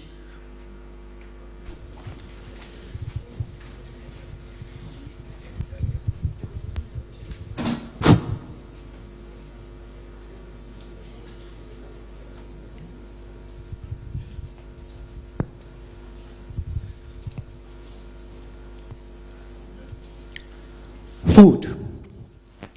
All of us are present here because of food. Food is the single strongest lever that pulls all of us, that connects all of us, that can help us build a sustainable environment, and that can also help us lead a healthy life. But unfortunately, we have adopted such methods to produce food, such methods of consuming food, that has set us off on a catastrophic path. Now, it is our own duty to blow off the fire that we have ignited. It is our responsibility to preserve the planet. It is our responsibility to act now. Respected dignitaries, ladies and gentlemen, I am Arib Irshad. I am from Gautam University, and today I am going to talk about sustainable food systems and climate change. Now, some of the key points that I am going to cover in this presentation. Some of the learnings from the Eat-Lancet report, how the Eat-Lancet report is relevant to the Indian context, some of the ongoing efforts by the government, and the gaps and challenges, the stakeholders, the key stakeholders, and finally the action plan that we can start right now. Now, there are multiple learnings from the Eat-Lancet Commission report, but these three learnings are from the context or from the perspective of the climate change from the sustainable food systems. Now, a global shift is required towards the healthy diet, towards the sustainable diet. This is the need of the hour. And what kind of diet? The diet that includes most of the part of the diet that must include the plant and the plant-based products.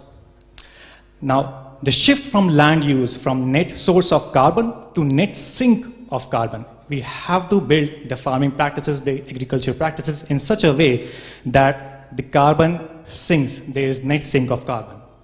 And obviously, the improved food production practices are also required. Now, as this was already discussed by Dr. Brent Loken over here, that these are the 6 criteria, or these are basically the 6 Earth system process that have been commissioned.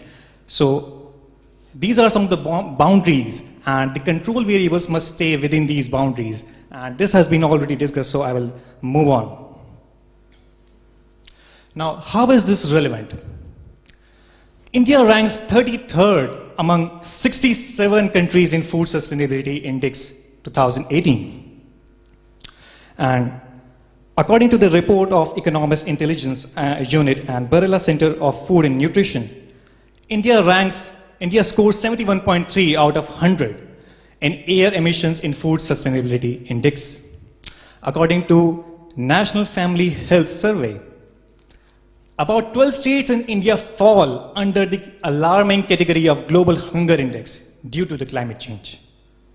And according to a report by Oxford, Indian population is expected to reach 1.6 billion by 2036, and that will hugely impact on greenhouse gas emissions. And finally, the last point.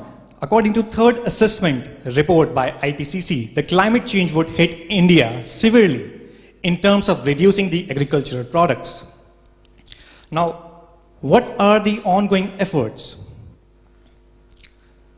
Establishment of conservation of non-renewable resources, because these are limited, and focusing on renewable ones. And this one is covered under the National Water Mission. Under the National Mission for Green India, we have covered measures for expanding carbon sinks through increase in forest and tree cover to 25 to 33%. And under the National Mission for Sustainable Agriculture, incorporating schemes for regenerative agricultural practices. And now the fourth point, I would like to elaborate a little on the fourth point here. In September 2018, the government had collaborated with Food and Agriculture Organization, FAO, to build a mission to build the purpose of that collaboration is the conservation of critical biodiversity. And ongoing efforts is that this is such a great thing that all of us are present here and we are creating awareness through the webcast. Now, you can see them as gaps or challenges, or you can see them as the opportunities. There are poor agricultural practices, there is lack of education, training, there is lack of efficient use of resources, and obviously there is environmental degradation. But there are methods, there are solutions to these challenges that we can adopt. We can educate, we can adopt systems that use the resources efficiently, we can train the farmers and food business handlers to adopt good agricultural practices. Now, some of the key stakeholders here, Ministry of Drinking Water and Sanitation, Ministry of Agriculture, that also it would include farmers and farm associations, some industrial organizations, fertilizer manufacturers, and Ministry of Forest, Ministry of Water, Ministry of Chemicals, some academic and research institutions, and citizens, media houses, and so on. Now, what can we do? What are the action areas? Obviously, we know that the land is limited and most of the land is already consumed. So we can go vertical. We can start this right now. We can go vertical farming. This is not a new term. All of us knew it already. And we can also grow crops, some amount of crops that is possible in our homes. Now, obviously, there are a lot of laws that I just mentioned in the previous slides. There are laws present, but the strong enforcement of the laws of conservation and deforestation is required. Reduce water use. Now, water, if I classify or categorize water, there are three major categories. The first one is used in industries, the water is used in agriculture, and the third part is constituted by the households. So what we can do, we can increase the consumer awareness, or we can use some systems that reuse or reduce the use of water. Implementation of good agricultural practices. Now, farmer education is very critical. We need to implement this as soon as possible. And tracking greenhouse gas emissions in agriculture. And the last point, shifting dietary trends to healthy and sustainable diets. Now, this one we can start right now after this event. The youngsters who are watching this through webcast or everyone who's present here, we can shift our habits gradually to adopt new habits. And one more thing to the college students, because I'm also a college student, and there are cultural fests or events that are organized in the college or in the institutions. So what you can do, you can organize an event where you promote healthy food, where you promote habits change. So we can promote that. And now, in the final slide, I just want to, because I don't know how many of you have watched Marvel's Avengers, but I'm sure pretty much that the students who are watching this through the webcast right now most of them must be fan of Avengers. So I'm going to quote something from Avengers Age of Ultron. There's a scene where Tony Stark says, "We are the Avengers. We can bust arm dealers all day, but that up there, that is the end game. Tell me, guys, how are you going to defeat that?" And Captain America replies, "Together." If the Earth's mightiest heroes can do this together, why can't we? The Eat-Lancet Commission report promoted a hashtag food can fix it. But now, I want to promote this hashtag we can fix it. Thank you so much.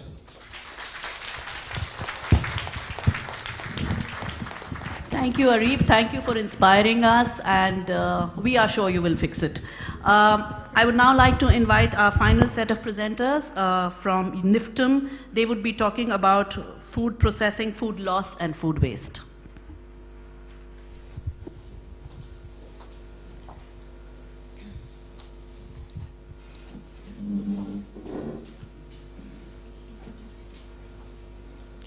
A very good morning and warm welcome to the respected delegates. I am Nishtha Kansli from NIFTM.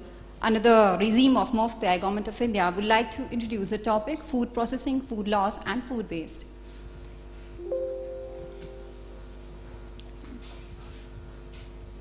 Like this.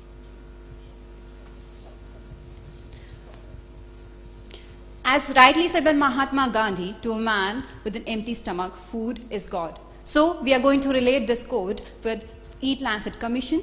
We are going to implement the improved techniques by removing the wastage and by implementing a good healthy diet to the system, to the country.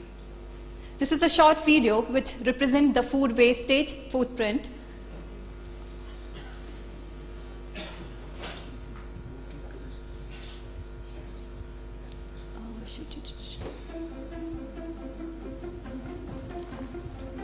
Each year, 1/3 of all the food the world produces is lost or wasted. Not only does this mean an economic loss, it means that all of the natural resources used for growing, processing, packaging, transporting, and marketing that food were also wasted. Imagine. 28% of the world's agricultural land grows crops that are wasted. That equals the total land area of China, Mongolia, and Kazakhstan. Plus the water wasted in growing those crops equals the annual flow rate of the Zambezi or the Volga rivers, an amount that could cover all the world's household water needs. And as agriculture and fisheries expand into wild areas, overexploit natural resources, forest and marine habitats are lost, along with their biodiversity. Above all, wasted food emits some 3.3 gigatons of greenhouse gases. If this were a country, it would represent the 3rd largest emitting country in the world. This cannot continue. With a future of more people and fewer resources, we cannot afford to throw our natural resources out with the garbage. Let's do something about wastage. Food producers can invest in better harvest and storage technology to avoid food loss. Food retailers can reduce prices of that imperfectly shaped vegetable and donate unsellable yet edible surplus grocery food to those in need. Food not fit for human consumption should be reused to feed animals. Individual consumers can be more careful shoppers, use better methods to store and recycle leftovers, and request smaller portions in restaurants. Small efforts add up. The food wastage pyramid is based on garbage. Policymakers can enhance the ability of producers, retailers, and consumers to turn that pyramid around. For example, develop capacities of food producers to adopt post-harvest technologies. Revise those sell-by expiration dates so perfectly safe food is not discarded. Launch awareness-raising campaigns to inspire consumers to take whatever steps they can to stop food wastage. Reduce landfills through investments in transforming food waste into compost and biogas. The solution starts with you. Each producer, supermarket, household, restaurant and nation has a part to play. It will take the commitment of all to reduce food loss and waste. so that all the natural resources used to produce food will end up as meals for the world's population, instead of as garbage in landfills.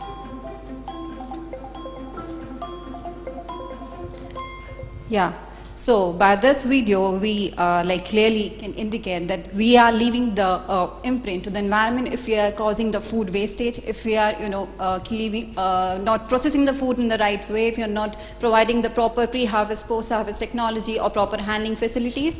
So this is a reference food diet as per the Eat-Lancet report, where it states that the green food, that is the food produced by the plant origin, has the scope, has the ability to reduce 50% of the food wastage to cause a minimal environment impact. So by reducing the meat diet, that is a high calorie diet, and replacing it with the food which is of any plant origin, we can cause a change, a transformation, which is a win-win diet, rather shifting or causing the transformation from the lose-lose diet.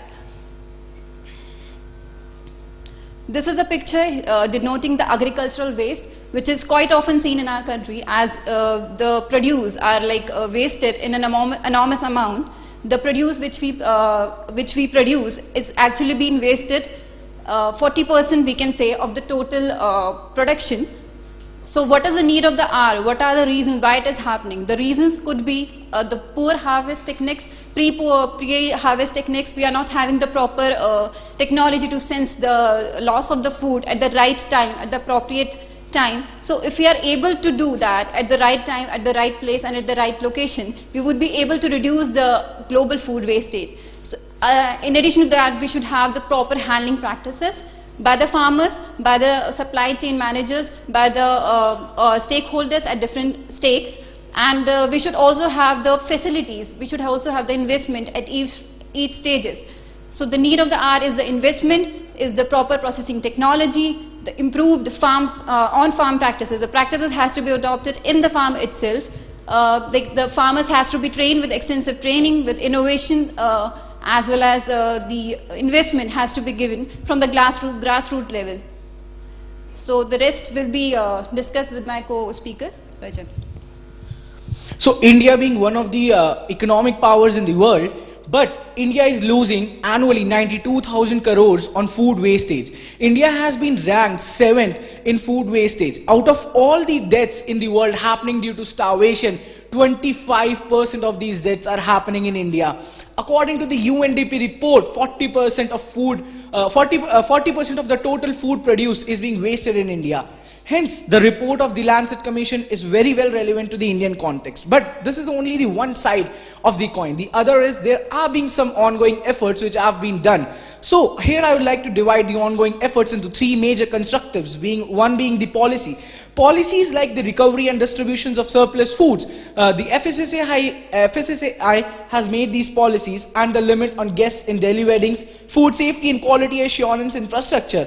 The second constructive being the technological efforts like the e-Chopal, which is helping bridging financing, aggregation of logistics, mega food parks by the MOFPI, and the awareness efforts like helping in building the NGOs like the Robin Hood Army, who are giving food from the privileged people to the below poverty line people, and the making of the food banks, Roti Bank. But there are still some challenges and gaps which are left behind. The major challenges being the technical outreach and the mismatch between the requirements and the innovations. The major problem with the innovations is either they are too expensive and they are not able to reach the farmer, or they are still lying in some laboratory of a research institution. Hence, there is the gap. Another gap is the consumer awareness. The consumer still does not know that how much he should buy, and about the awareness that he can also consume the food after the use by date. Hence, the onus of reducing the food wastage lies on all the stakeholders like the government who are making policies, the citizens who are the beneficiaries of the policies. At the end, we have to understand that we have to reduce the food wastage, the media who are propagating those policies, academic and research institutions to make cheaper technologies available to our farmers and farmer association groups, consumer organizations, development partners, and of course the food business and industry associations. Hence, we have to build our own future, and some actions have to be taken for being in a good future. The first action to be waste valorization, second demand-driven food production. This means that we have to bring in the concept of plate to plow. This means that, that according to demand, we have to produce the food. Hence, the plate to plow. Secondly, precision agriculture and processing at farm. There has to be processing units to be made at the on-farm site, because more than 10 to 20% of the produce is wasted on farm even before it reaches to the market. And waste monitor and reward via policy. Hence, last but not the least, I would like to quote, a grain saved is better than a grain produced, because the total energy that you spend in producing a grain is always greater than the energy you spend in saving a grain. Thank you.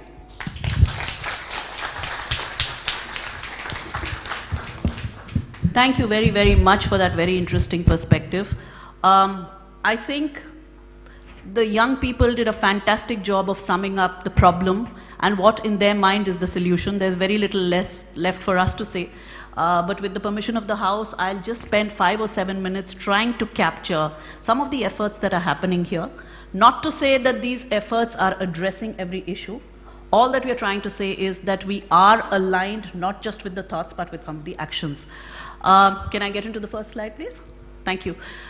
Quickly to remind you, I'm not going to repeat it, the 5 global strategies which the report speaks about. It speaks about seeking international and national commitment. Now, commitment is key here.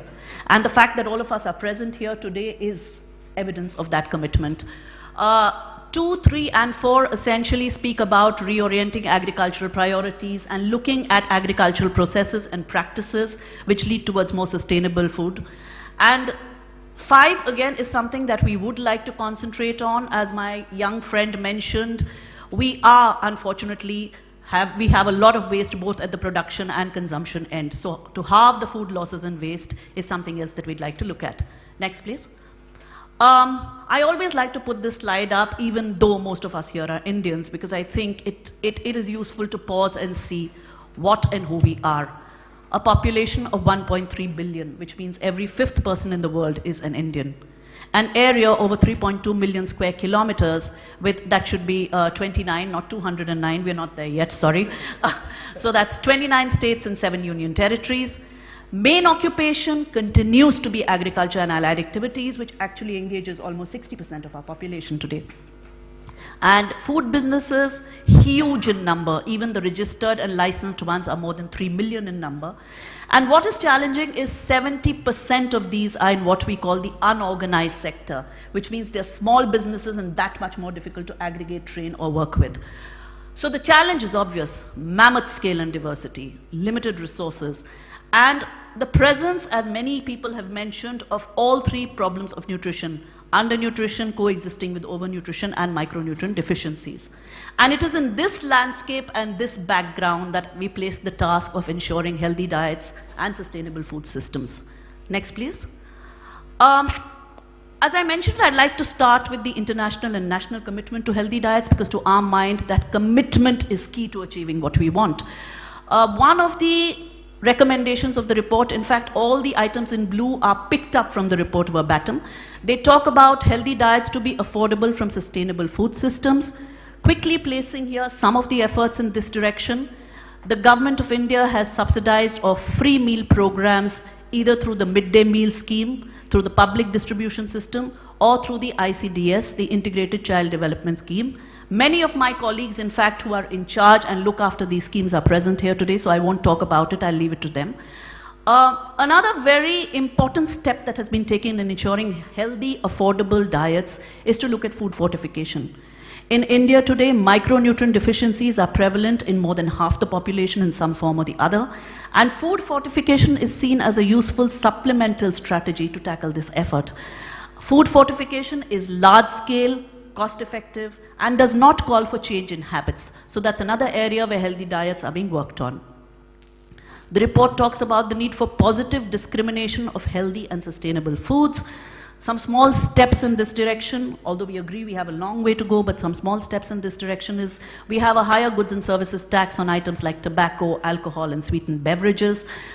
We do try and promote some things through positive labeling, for instance, organic food, where standards have been created and a logo has been created to help consumers to identify that food and opt for it.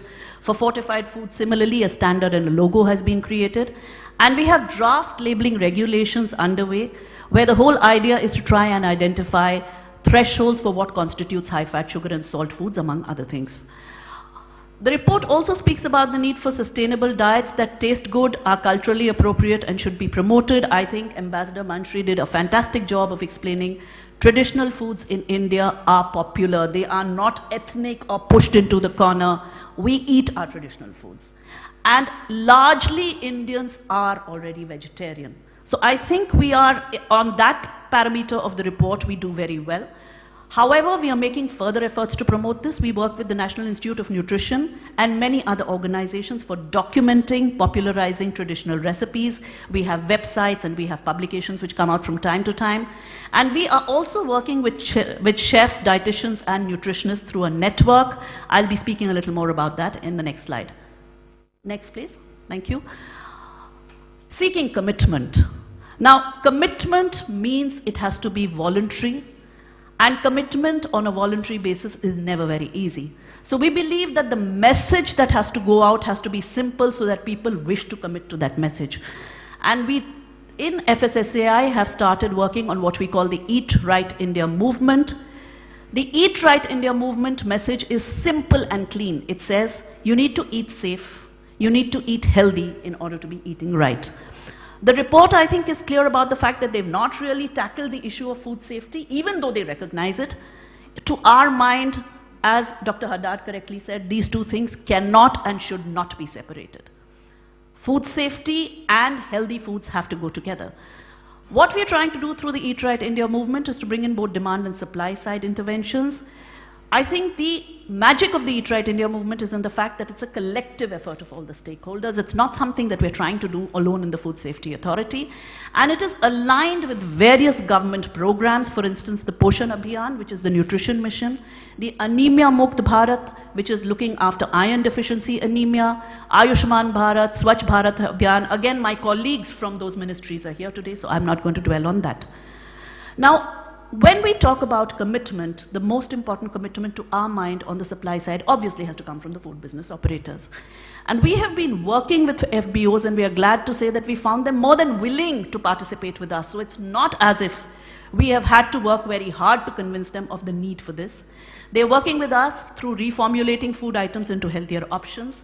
In fact, some of the largest businesses have signed voluntary pledges on such reformulation.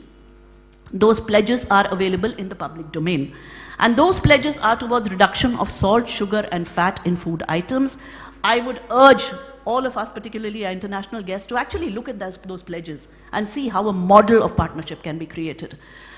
We are looking at menu labeling. We are particularly looking at advertising and marketing of unhealthy foods, voluntary commitments from food business operators, again, for marketing such foods to children. Because whatever legislation or law may lay down, until people are committed to a cause, we are not going to get where we want. We have an interesting program called RUCO, which is repurposing used cooking oil. RUCO in Hindi means stop. And here the idea essentially is to prevent food business operators from going on frying and refrying in the same oil, because that has obvious health hazards. In India, it happens quite a lot. What we've been trying to do is creating a platform where actually large aggregators of biodiesel can pick up this used cooking oil and convert it to biodiesel. So it has to become an organic model. Anything we do, any solution we look at, has to have a commercial viability to be sustainable. RUCO is one such project. Now, it's all very well to ask for commitment, but you have to support people to fulfill that commitment. And at our end, we are making a few efforts. We are enabling the FBOs to fulfill commitments through training and capacity building.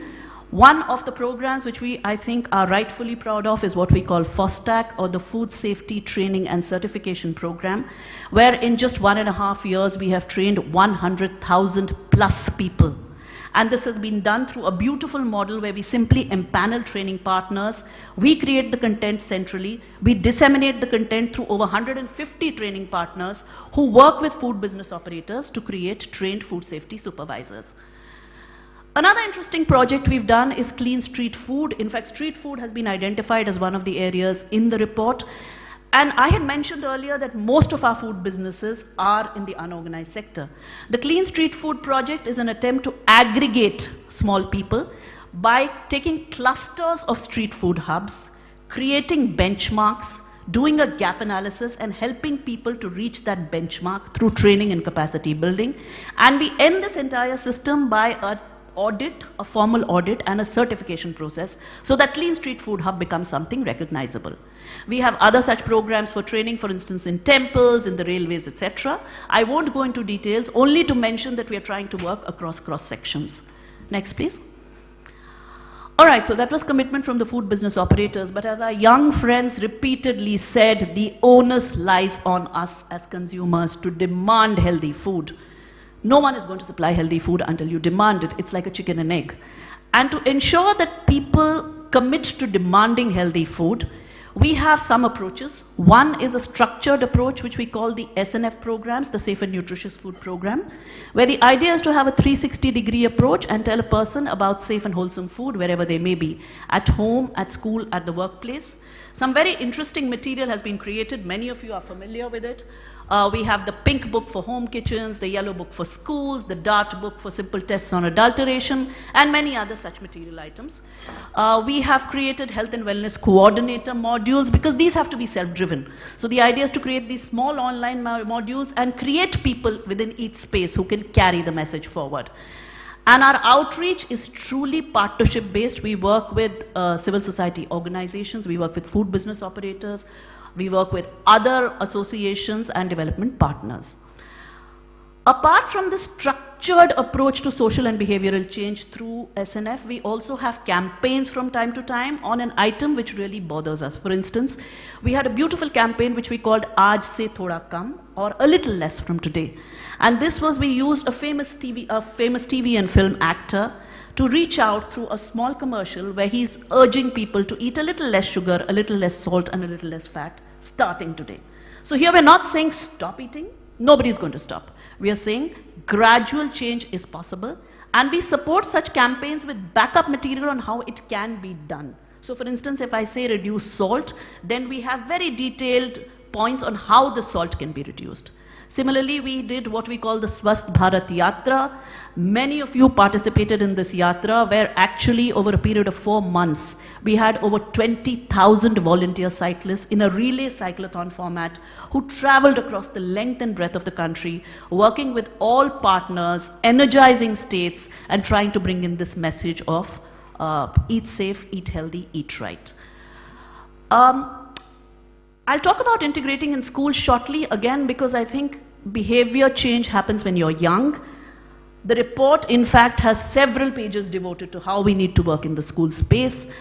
We have, as I mentioned, an SNF at School program. What we've also been trying to do is reach out to schools through low-intensity, high-impact activities. For instance, we had a painting competition recently across the country, and I'm happy to say that more than 80,000 children participated after reading certain material which was sent to them. We are working with school boards to include safe and nutritious food in the curriculum, and we are also working on draft school regulations. One thing which the report mentions and which resonated with us very well is to introduce nutrition in medical education. I'm happy to say that we are creating online certificate courses, in fact, which can be used for certification, 6-month and 1-year courses, which we are actually working with the Indian Medical Association and IMA also on adopting. In fact, Indian Medical Association has been an important partner in many of our efforts. Next, please. The report talks about the need to leverage on existing resources in order to reach and amplify these messages. One important area where we're working with is physician and healthcare services to be engaged with other industries. In fact, I would say we've gone a little ahead of what the report recommends. The report recommends only physician and healthcare services. What we've done, and to our mind, is that we've worked with a network of professionals. There is a huge network of professionals out there: analytical chemists, food technologists, dietitians, medical community, the culinary community, and nutrition society. We've actually created a formal network with them, which we call NetProFan, or the Network of Professionals for Food and Nutrition. And the idea here is to create They have their existing networks. The idea is to leverage on these networks, create city chapters.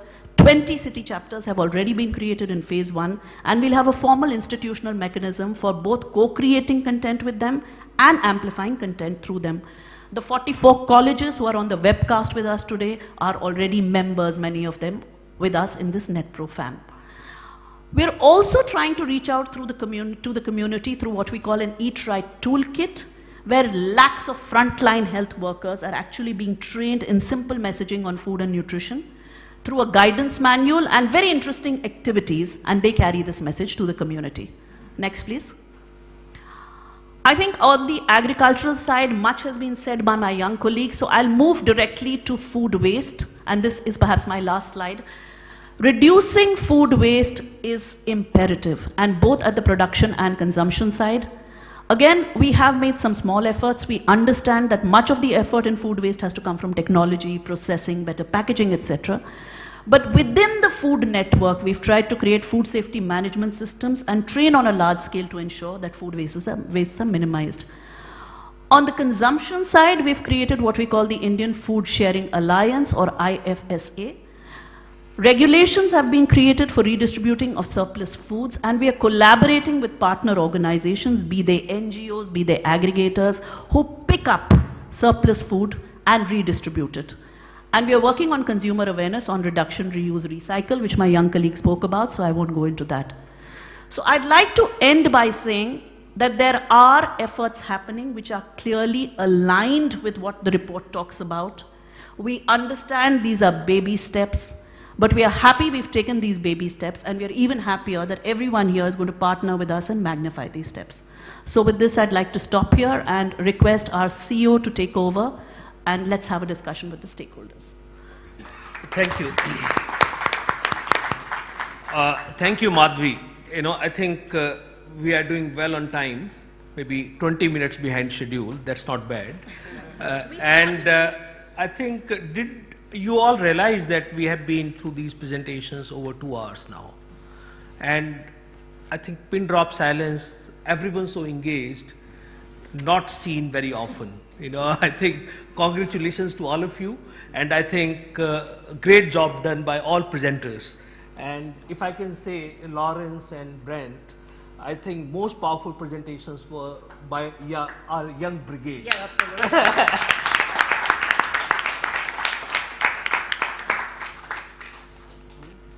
It is not very often that governments talk about time frames of 20, 30, 40 years.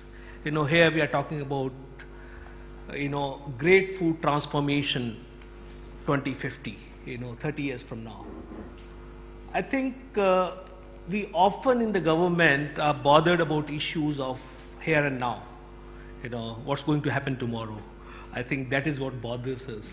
But when we are in this kind of a gathering and having gone through such inspirational presentations, I'm sure that you are getting new ideas as well. So this event is all about you. FSSAI believes in partnerships. I think our work over the last 3 years is based on partnerships and collaboration, which incidentally is the most important element of the Sustainable Development Goals. This, Sustainable Development Goals 17. If to actionalize the report, Eat-Lancet report in the context of India, as I mentioned before, it requires actions, numerous changes at various levels, unprecedented collaboration and commitment to happen. I think it is all about how do we engage with our stakeholders. And there cannot be a better forum than the forum that we have got today to think through some of these issues and reflect on the presentations that have been made over the past 2 hours, and share with the group your reflections on the Eat-Lancet report. So since there is, we are going to spend 15-20 minutes, and we have maybe 10 to 12 stakeholder groups present here. So I'll request you to be brief, maybe 1 to 2 minutes of reflections of what is coming to your mind at this point in time, and we'll pick up, one or two representatives from each stakeholder group. So I can begin by Dr. Shankar.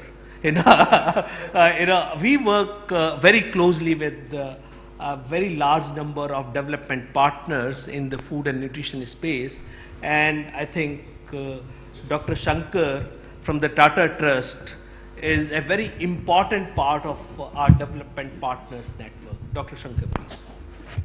Thank you very much, sir. I think hearing the key reports of the message from one of the co-authors, then hearing the perspective and how it is relevant to India from the World Food Prize laureate, and what already we are doing, and what is a plan from the young minds is more than what one can ask for in a day. I think it is relevant in several ways, and it's all been pointed out, but as I was driving here, I just got a message which said that today's BBC, few hours ago, it just published in the BBC News, it says the diet's cutting 1 in 5 lives short every year. And as we know that the daily diet is the biggest killer than smoking and is now involved in 1 in 5 deaths around the world. And it's really relevant. Sometimes we miss the obvious. We've always known that the nutritional status and how healthy a person is, I think Lawrence is here, they put all those conceptual frameworks. At the most proximal level is what you eat and how healthy you are and how you can use it.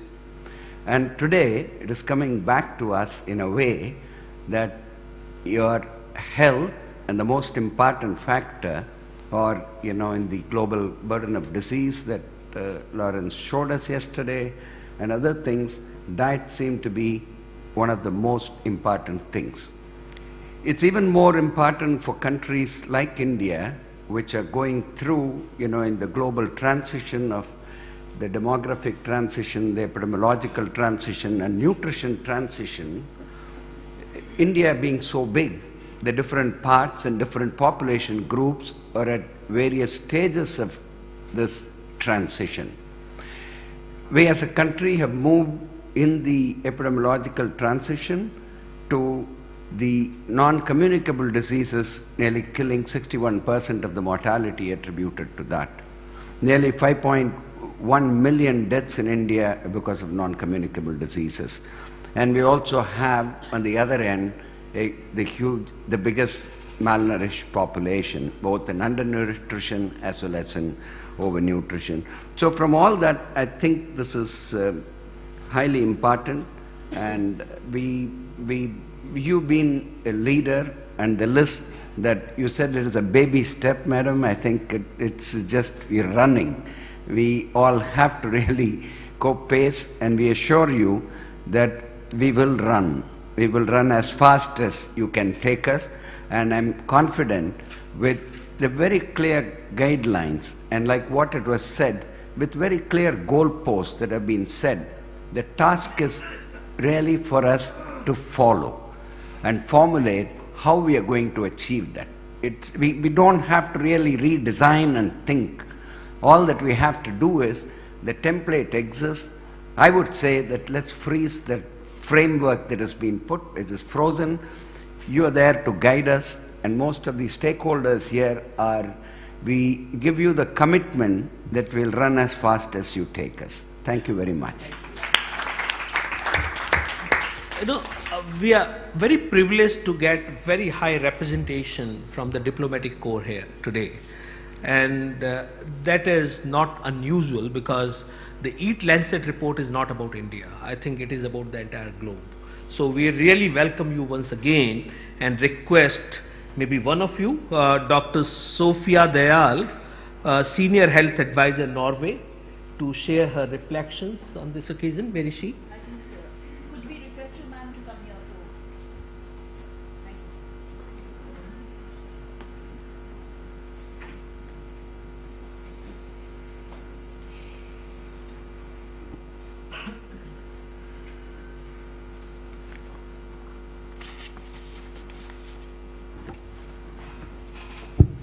Thank you so much for inviting me to say a few words. I'll be extremely brief. I was not expecting this.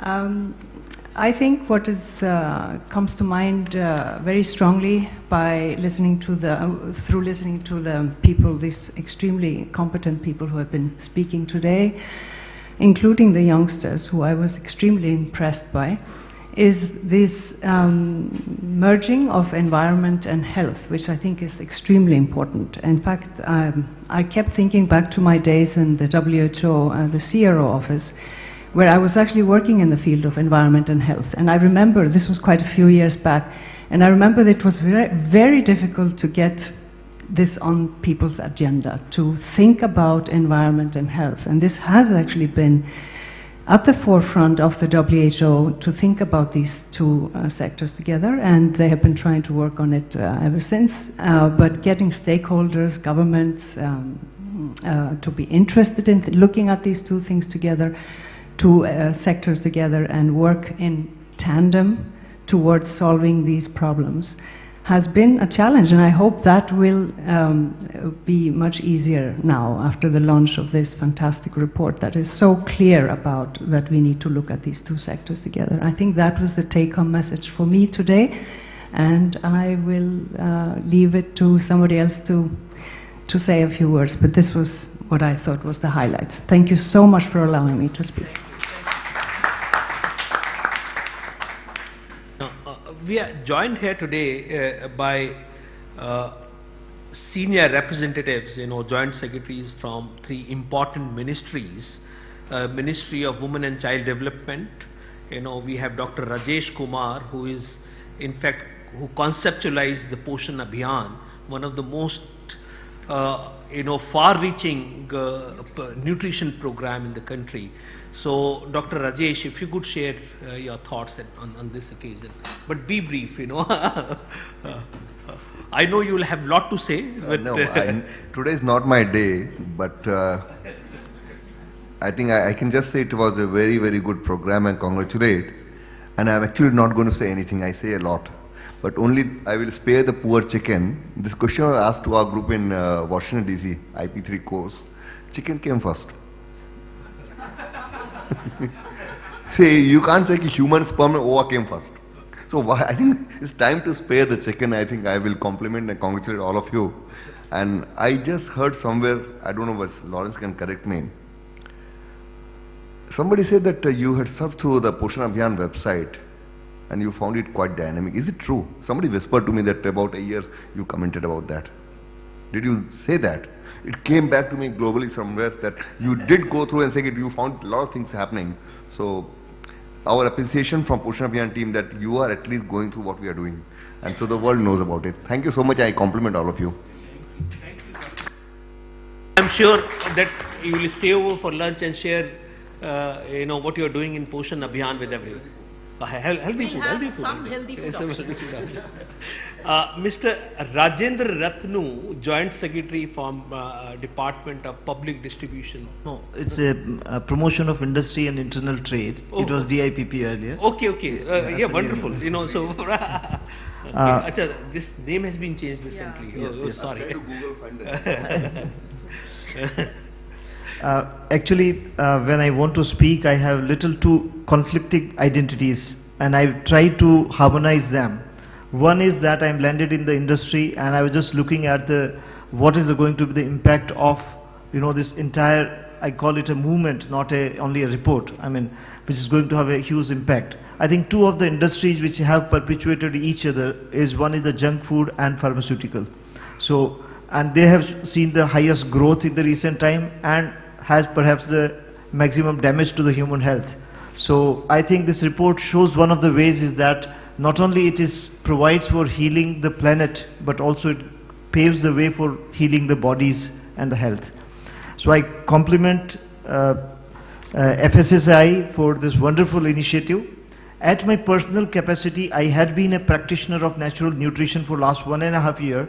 And when I'm talking with a testimony also as a scientific evidence. So I'll just like to share with this August forum that I was grappling with multiple health problems, including diabetes type 2 and my high cholesterol levels, and I don't want to bore you with my bouquet of diseases. And I'm happy to share you that just by empowering myself with the knowledge, that is what is happening and why this is happening to me, and going deeper into the subject of nutrition, though I'm not a nutrition scientist, I was by training a behavioral scientist, then did my MPhil in community health, and that has just given me curiosity to know that what is wrong in our nutritional habits. And I came across some of the very wonderful case studies from across the globe where people have tried the natural nutrition, and I'm happy to share that from a level of 7.7 HbA1c, I'm today below 6 or 6 without any medical support. So I feel that food can really be, our farmers field can be the biggest pharmaceutical industry, and our food can be the medicine, and our kitchens can really become the clinics in the days to come. And just coming to the policy perspective, provide me another 1 minute, Yeah, sir. please. So I think we require a lot of convergence of multiple stakeholders, and when my department is concerned, I feel that it is not going to be a challenge to one sector of industries, but it also provides certain rationality in the kind of incentives, a dialogue to be initiated between the food sector and industry sector to see that how we can rationalize some of the incentives. For example, I am dealing with the incentive to industry in northeastern region and Himalayan region, where we give up to 30%, and earlier there was no limit. We give a lot of subsidies on 7 component. We can have a dialogue and to take it forward, whether we can bring about certain policy changes to incentivize those industries. For example, madam was talking about fortification and about those healthy organic food and those kind of sectors, how we can have better incentives for them, how we can look for in Make in India and the Startup India, how we can market the Indian food, healthy Indian food globally, and we can, whatever we are losing on the pharmaceutical and junk food industry, we can compensate for new entrepreneurial opportunities in the food sector. Second thing, I think one of the major areas where we need to collaborate is with the public procurement and the minimum support prices. This, though it is not the domain of Industries Ministry, but in this forum I thought it would be right to point out that since the India has started procuring rice and wheat, I think this has led to a lot of shift in the cultivation practices and thereby in the eating behavior. So if we want to make a systemic effort and change, we have to also recognize the fact that how we intervene, and the traditional eating habits have almost, I was in Tamil Nadu and I used to hear that 3 to 4 decades back, Tamil Nadu people had a huge consumption of ragi, other millets and other things, which is totally wiped out by white rice, and today Tamil Nadu, for example, is one of the diabetic hub of the country, and so many other diseases. Even we have to need to collaborate with the Ministry of Health and Ayush, for example, and we need to also promote integrated medicine, holistic medicine, as well as natural nutrition as a field to promote, so that people can refer to them. And also a lot need to be done in policy changes towards that. We need to, as madam has pointed out, the nutrition number of hours which today our doctors, they study nutrition, will be astonishingly low. So I mean, it is very unfortunate to see, and I think I may be pardoned if I'm making a very unhealthy, a very sweeping remark, but if some empirical studies done on the health condition of the doctors, you'll be astonished to see one of the most unhealthy eating habits and health parameters will be, very much disturbed. This is a hypothesis. I'm sure some researchers should take interest in that. And I think when Agrawal sir was talking in his inaugural address, he talked about certain convergences of the fields, including agriculture, health, as well as this thing. One of the areas I think we need to rope in is behavioral change communication strategies. We all knew for years together there was a reference on the cigarette packet that it causes cancer. But people continue to do this thing, though law prevented it. But trying to say that there are a lot of, I think, behavioral science have also need to be roped in into to bring about more strategies to change, and we have to intervene early in our childhood so that we can, because my learning was a frightened learning. I think we can go for enlightened learning at an early age so that people do not fall sick and then they learn. And one on the medical side, just last point, that there is a lot of research which was there in medicine. For example, the 1931 Nobel Prize in medicine was given to one great scientist by name Warburg, who had done a research on metabolism of cancer cell and found out that the cancer cells consume 10 to 20 times perhaps more carbohydrates and sugars than the normal cells. But unfortunately our research or our treatment regimes never went into the direction of nutrition and looking at a nutritional response to a disease like cancer, and we have only gone into chemotherapy and other radiation and other things because they give more money. A poor farmer producing palak or a gobi in near Delhi is not going to market his product and come and do the advertisement that there are so much of advantage of consuming greens. I think I'm glad that FSSAI and Food Ministry is taking up these challenges, and one day these interests of farmers and those who are doing the primary food will come into the mainstream by having a policy framework where not only advertisement against the unhealthy food but promoting the healthy food. And also last point, that we also lead by example, and I'm looking forward to a healthier plate in the next FSSAI meeting. Thank you.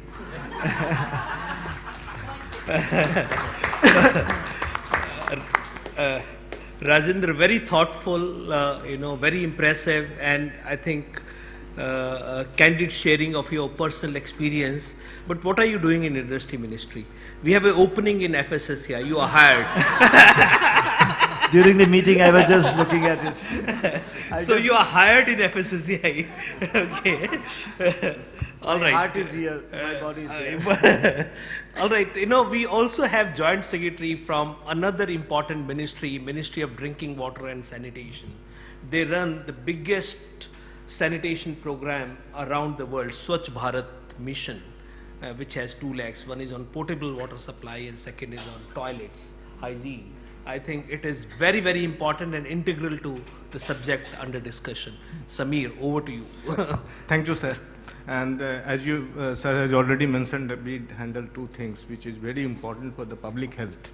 And of course, there are so many enabling environment for getting a healthy food also. One of them is good sanitation, and there we have worked a lot, particularly in the last 4 years. We have been able to make nearly India open defecation free, which has also big impact on the even the public health system, and based on the public hygiene and anything. But of course, it's the biggest challenge which we faced is the behavior change, and we have been able to make a difference there in behavior change also. And particularly recent World Bank survey has suggested we have the toilet we have created, constructed around 90 million, more than 90 million. So there the usage is more than 90%, which is a very encouraging figure for us, and we are trying to sustain it, which is the biggest challenge we have. So what we can see in the last 4 years that we have from 39% to nearly 99%, and we can see the behavior change. We can see even in my children and others, people think twice before sending or throwing the garbage into the open. So these are the things, but there are, apart from this, is still a work in progress, because there is also other factors which is coming up, is like we are calling it ODF plus, where we have a solid and liquid waste management. So those are again a big challenge, and we require a very big, some work has been done, and we have seen the coverage also there, because we have created under Manrega and many other programs, good assets there. But there is need to have a very scientific approach to that, and we are still learning many things from that, and you have a fecal sludge management challenges also. Those are very impact on the public health system. Coming to the drinking water, which is again a big challenge, because we have a SDG 6 goal we have to meet by 2030. And for drinking water, the coverage, of course, we have been able to provide the drinking water through the stand post, public stand post and all these things. But still, if you see, 17% we have just household coverage. Means the piped water connection going to the household, which is again source. Second challenges which we have, 90% of the drinking water we are getting from the ground sources. Again, we have a water quality issues in many places. We have a fluoride, we have arsenic. So we are trying to address it, but over consumption for the farming purpose, and it's creating a lot of, like in Punjab you can see heavy metal also in the drinking water, which is, you can see the impact it will have. We are addressing good health and food, but these are the few challenges which we are facing. So we are trying to address that, but that is going to take a little more time. And this is the work, again, as I said, the work in progress, and we are trying to attempt that. Thank you. Thank you for that, sir. I think potable drinking water, potable water supply and sanitation is so important to this agenda. It's very important that you could find time and be with us and see how these connections can be built over a period of time. Now we turn to our scientists. You know, the work of FSSAI is driven by our science community, you know, and we have many of the scientists who are in our different panels present here today. Thank you very much for being here. So Dr. Kanungo, you know, can I turn to you for sharing your thoughts on behalf of the scientific community on this occasion? Thank you, sir. I was not ready to speak. However, there are 2-3 issues which my friend Mr. Rajendran has told, that the doctors, they have a less curriculum-based study regarding nutrition. I being a doctor, I agree with you. This is really needed. But nowadays the doctors are coming, they are more concerned about the prescribing the medicine, not going to the cause of any disease, especially nutritional based disease, and preventing that one. Probably the doctors need to attend. The second aspect which comes to mind, and many a times I think to myself, especially I am from Odisha, they say that there are 13 festivals in 12 months. So all the festivals are having a different type of food preparation. Now when I being a doctor, when I am and having exposure to this food safety authority and food system for last so many years, I find that all this prepared food, and based on that particular day is really required for that particular season, and it is quite healthy. National Institute of Nutrition is making a sort of recipe based things. This need to be, and this particular recipe cannot be replicated pan India. It is specific to that area. Whether this could be really done this thing. Then third one, somebody told about the primary food. There are some organizations or some people, including, I have no hesitation in selling to the media, there are some media, they are against the primary foods. They are just saying that fruits and vegetables, they are laced with pesticides, so don't take it. It's not that. Our study says the markets, when these fruits and vegetables are taken and the study is made, it is only above MRL, maximum residual limit is about 2 to 3% if I say. And crossing the MRL doesn't mean that it will harm you, because there is a 100% cushion for that. So these particular messages need to be passed on to the consumer. Don't bother about these things. Take little precautions like washing, cooking, etc., and take the green vegetables. One, in Food Safety Authority we are saying take green vegetables, this is good, but at the same time the other group are saying these are bad. So this need to be remembered and to be made. Thank you, sir. Dr. Kanungo, incidentally, is the chair of our panel on contaminants and pesticides. So I think very appropriate observation. Thank you, Dr. Kanungo. Organic food is growing very rapidly in India, and we have several stakeholders in this room representing the organic food sector. Mr. Ashish Gupta, would you like to share your thoughts on this occasion? But be brief, please.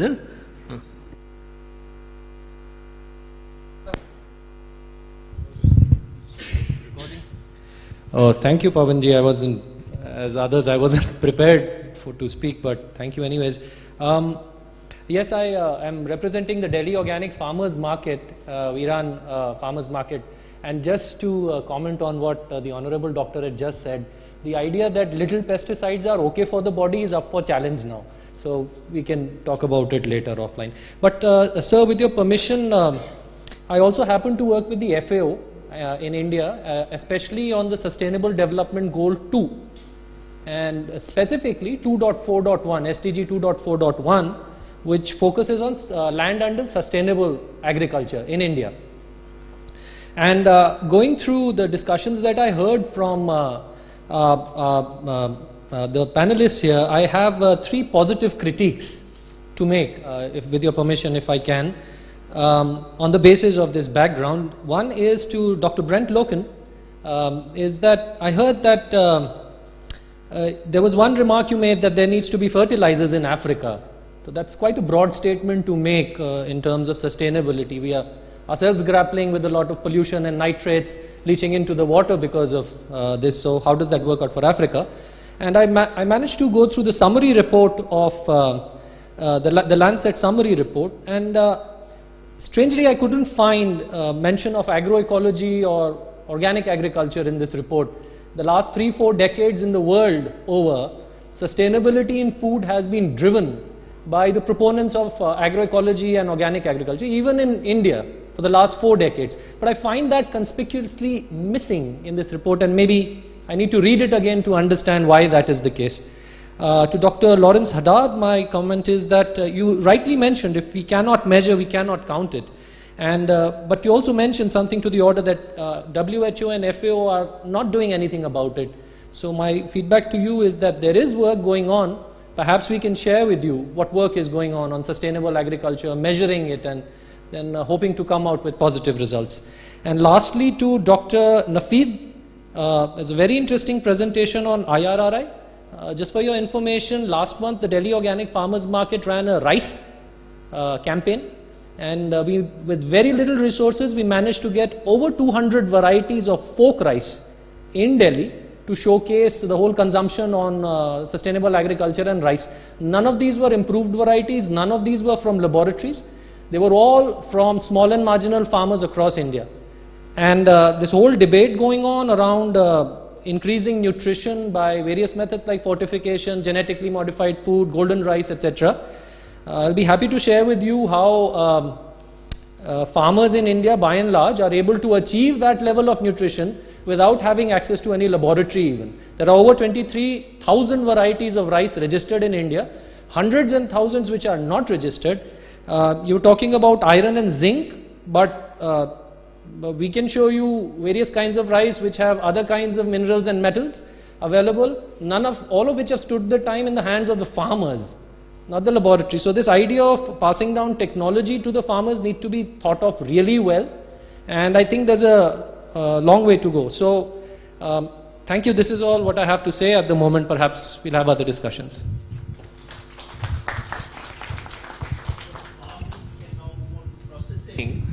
We have a large number of food businesses represented here.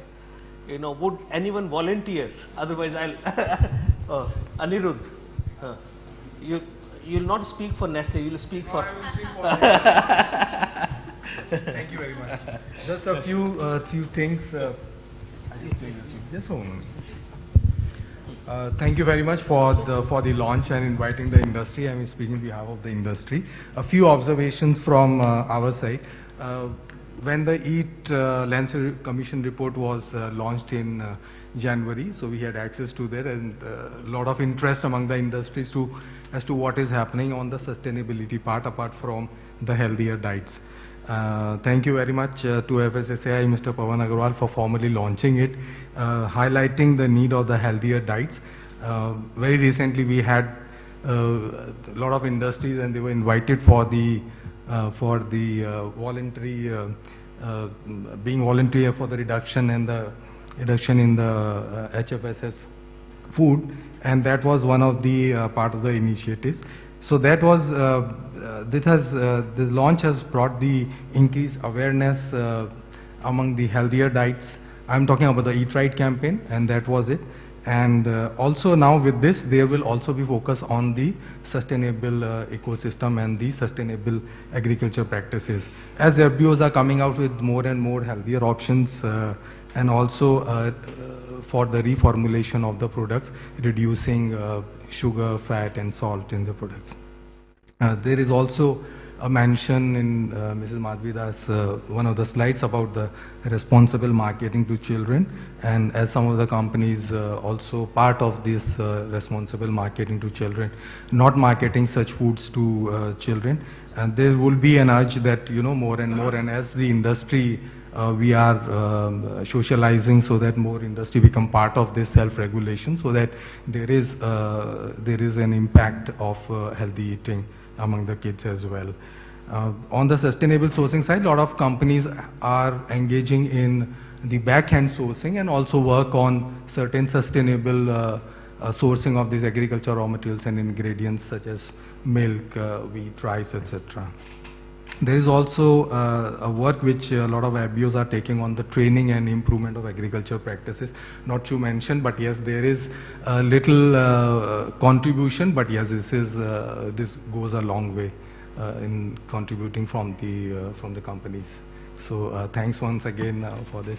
Thank you very much. Nestle, this is Nestle, a multinational company, and I'm sure when Lawrence made his presentation yesterday, saying that sometimes these things play out differently in multinational companies and local food companies. So it may be a good idea in case there is a local food company here, which is a local food company here. Mother Dairy is here. Marico is here. I think startups we have some. We'll call this startup. Would you like to? Yeah, sir. This is very important as the need of the hour for Indian industries also taking a lot of steps. Being a government organization, Mother Dairy, we have been having all the things of in the healthy diets. We've been in the business, which has also been recognized by ATNF, product healthy product profile.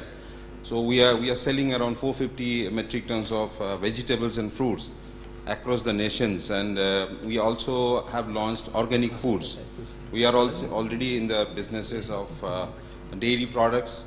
And for fortification, which is one of the things which we have worked and partnered with FSCCI. And following these, there are a lot of other companies has really taken milk fortification and edible oil fortification, which is very cost effective. And it also will add up to these, our requirements for the healthy diets for our various kind of malnutrition problems. So industry is taking it as a, it's a boon for them to take, and is a various kind of opportunity to take it forward. That sustainable way of looking at the healthy diet is completely a very is opportunity for industry, and not looking it as a it will stop their businesses and all that. So everywhere, and a lot of pledges, and we work very closely with FSCCI, and we look forward to make these safe and nutritious campaigns and all other things for the consumers. And this is the way I think we should look forward, and I congratulate FSCCI to take it up, and we as an industry will work very closely to take it forward. Thank you.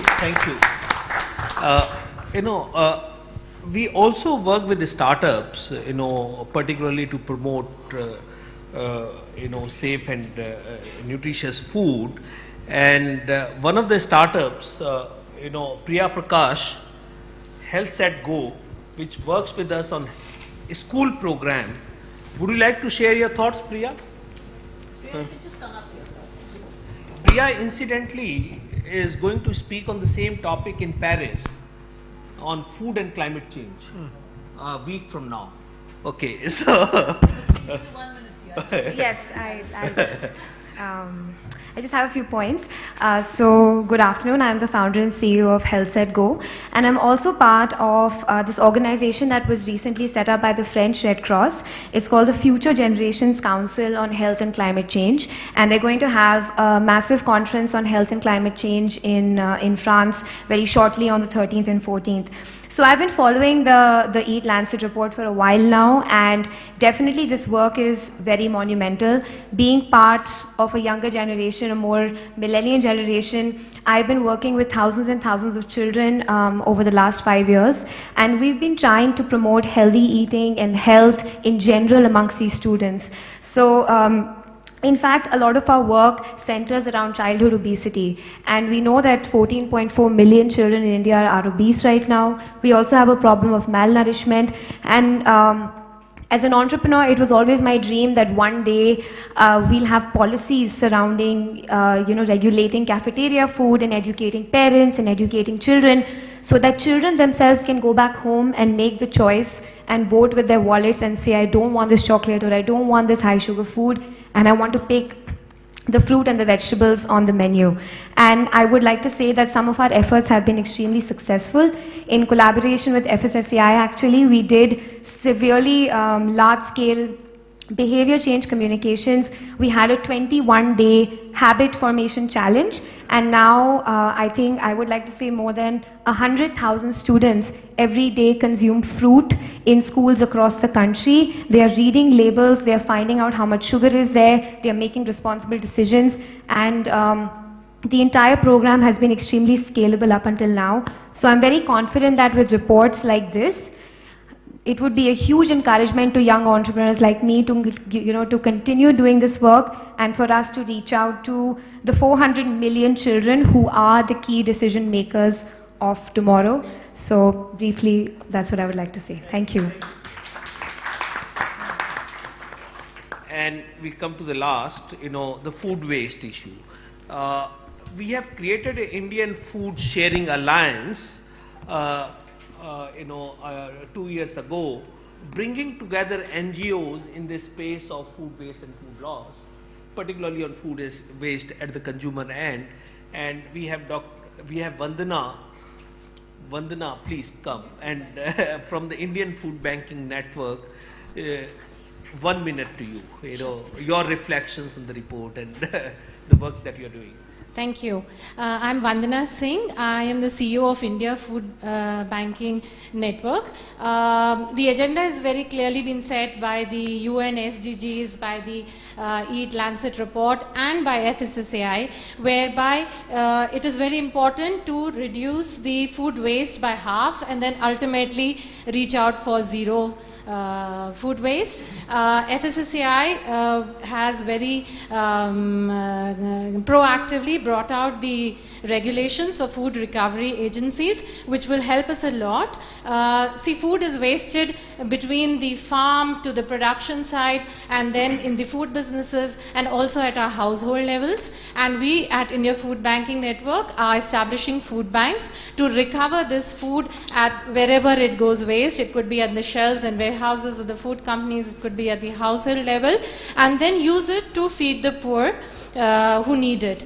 And I would encourage all stakeholders over here, whether at the household level, whether at the food businesses, whether as representatives of the different ministries of the government and the development agencies, Tata Trust, GAIN, I would encourage all of you to support this movement to reduce food waste, and whether in terms of donations of food, or whether in strengthening the whole system of recovering surplus food and bringing it to those who need. Thank you very much. Thank you. I think I would conclude this session by thanking all the stakeholders. In the interest of time, we could not have opportunity to listen more voices from the stakeholders, but they are so important, and it is very important for other stakeholders to know what one set of stakeholders have in mind. I think this is so important for us and for FSSAI in order to move forward. Now I turn back to Madhvi to take us through the last session. Thank you very much. Let's start with a big hand for all the stakeholders. Thank you very much. A lot has happened in this room today in 2.5 hours. There have been threads, there have been thoughts, there have been ideas, some implementable, some not so much. And I would now like to hand over the mic to Ms. Chandrika Bahadur. She is the president of the Sustainable Development Solutions Network, and we think she's the ideal person to try and bring these thoughts into some kind of stream, which actually then gives us a way forward. So Chandrika, over to you. Thank you so much, Madhvi, and thank you to FSSAI for organizing this.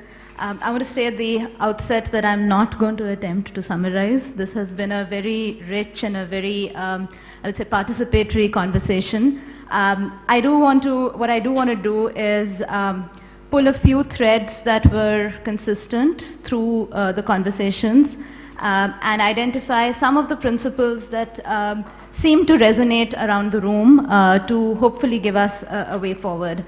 I work for an organization that was set up to promote the Sustainable Development Goals. So with your permission, I'm going to organize the feedback that we heard today along the lines of the goals. So the social goals, the environmental goals, and the economic aspects of the SDGs. And I would say overwhelmingly what we heard around the room was a resounding endorsement of the Eat-Lancet report. So I think a big hand of applause to the authors for that.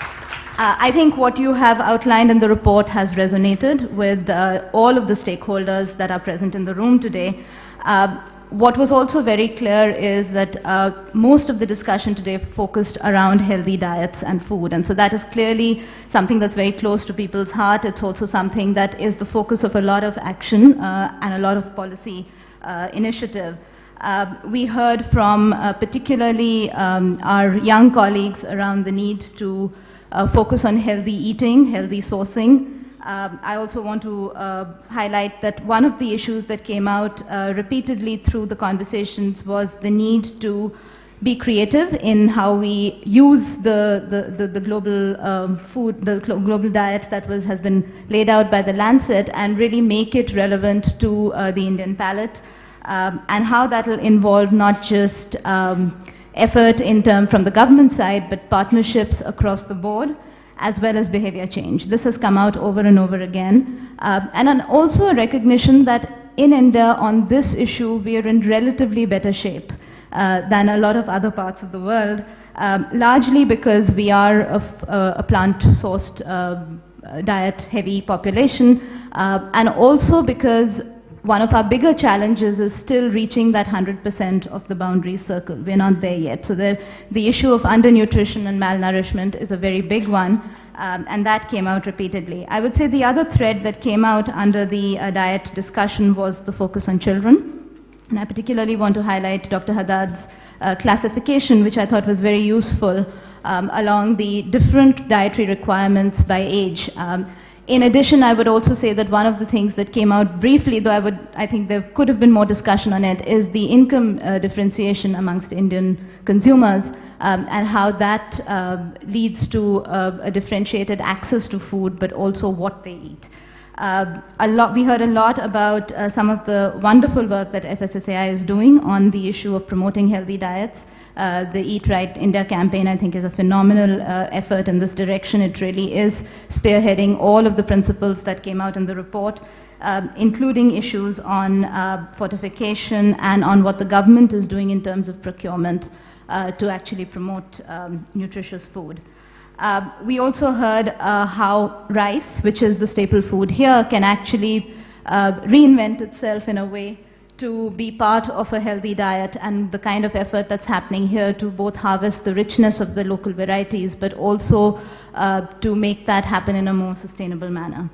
And finally, I would say on the nutrition and health front, it was very heartening to hear the involvement of the medical community and the health sector, and the need to strengthen that cooperation to make sure nutrition is part and parcel of education, but also of implementation.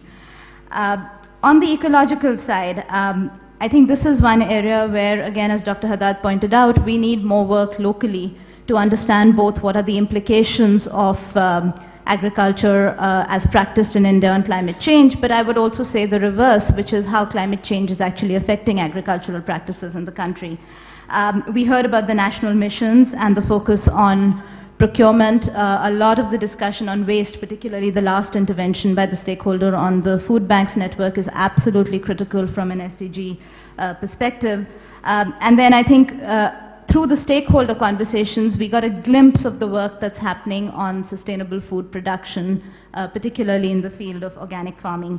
And I think we need to probably collectively, I would say, do more to understand what the implications are to promote healthy diet from the back end and from the supply side. On the economic side, I would say this point was first raised by Ambassador Ghosh on the farmer income, on the issue of purse, on affordability, on how we have to make sure that when we are promoting healthy food, it's also food that's affordable to the vast majority of people. And I think that's particularly true for fruits and vegetables, which very often are not, particularly to the lowest income quartiles of the country. And then there was some discussion on the macroeconomic implications of this, and both the report as well as some of the interventions around the room touched quite importantly on the issue of the opportunities that we have in terms of new industry, new farmer income opportunities, new growth. But of course that will have to come with a lot of support on training, on building the infrastructure, building the support systems that would bring this, the produce of the farm to tables in a healthy and sustainable manner. It was also good to see the policy regime shifting in terms of the taxation and subsidies policies towards promoting healthy foods, and that's something that hopefully will continue. We also heard mention of new entrepreneurship opportunities along these lines. And I think all of these are really useful starting points for a more in-depth both conversation but also a plan of action on making sure that we not only promote diets from the consumer side but support that increased demand with what we are actually producing and supplying on the table. And finally, I think I want to just highlight a few principles that cut across all of these discussions. The first that we heard over and over again was that this is not something that the government can do alone. This is a partnership. It's a very broad partnership. We saw that reflected in the number and the variety of stakeholders around this table today. But I would also argue that this is a partnership that seems to have willing partners in place already, and we heard that today. So the understanding that this is something that will require action from each of us in the various roles that we play was there. And I think that's very heartening as we think about how to move forward. The second principle that came across in both the presentations as well as in the discussion afterwards was that this is probably the first time that we are seeing an equal emphasis on health, nutrition on one hand, and the environment on the other. And because of the way this report has been constructed, which is to address both of these challenges independently and then put them together, we know that this can be done and that both of these issues are equally important. So anything that we do locally here will need to reflect this duality of focusing on health as well as focusing on the environment. The third principle that came across very strongly was that this is a movement that will have to be consumer-led. So first and foremost, we have to demand healthy food. That's what this report is helping us articulate. But that is the first step, and everything else follows as a consequence of that. The fourth principle that came out also very strongly was the need to contextualize. The report does say this, but I think the discussion in the room also told us that given the kind of diversity there is in this country, given the kind of initiatives that are already underway, we have to take the strategies that this report recommends and then really think hard about how do they apply in our context nationally, but also subnationally. And there's a lot of work to be done there on the diet side, but also on the food production side, where there's so much variation across the length and breadth of the land. And then the final principle that I think came out again very strongly, and I think it's a nice note to end on, is that India as a country is critical, both in terms of achieving healthy diets for a sustainable planet, but also as a showcase for the rest of the world. So what we do here over the next 10, 15, 20 years is really going to set the path for what happens to us as a planet. And I think that puts a lot of responsibility on all of us, but it's also a wonderful opportunity to take leadership on this issue. I also, on a personal note, want to say that since the Eat-Lancet report came out, we at SDSN and all our offices around the world have been what we call EAT compliant. So all of our food, all of our sourcing, all of our catering has been on these principles. And I think that's a small but a very easy change for all of us to make. I think what you have done with this report is really whet our appetite and give us a lot of food for thought. So thank you very much. Chandrika, thank you so much for that. Excellent, even though you said it was not a summary. It was not just a summary, but I think it was a way forward. And that was wonderful in just 10 minutes. Well, let's go be EAT compliant. Lunch is served outside. I would like to invite all of you for lunch. And I promise the next time we'll be more careful about what we serve. I'm not very sure what we're serving today, but it'll be tasty. That's a promise. We would be happy to. So thank you very much, and please do join us for lunch.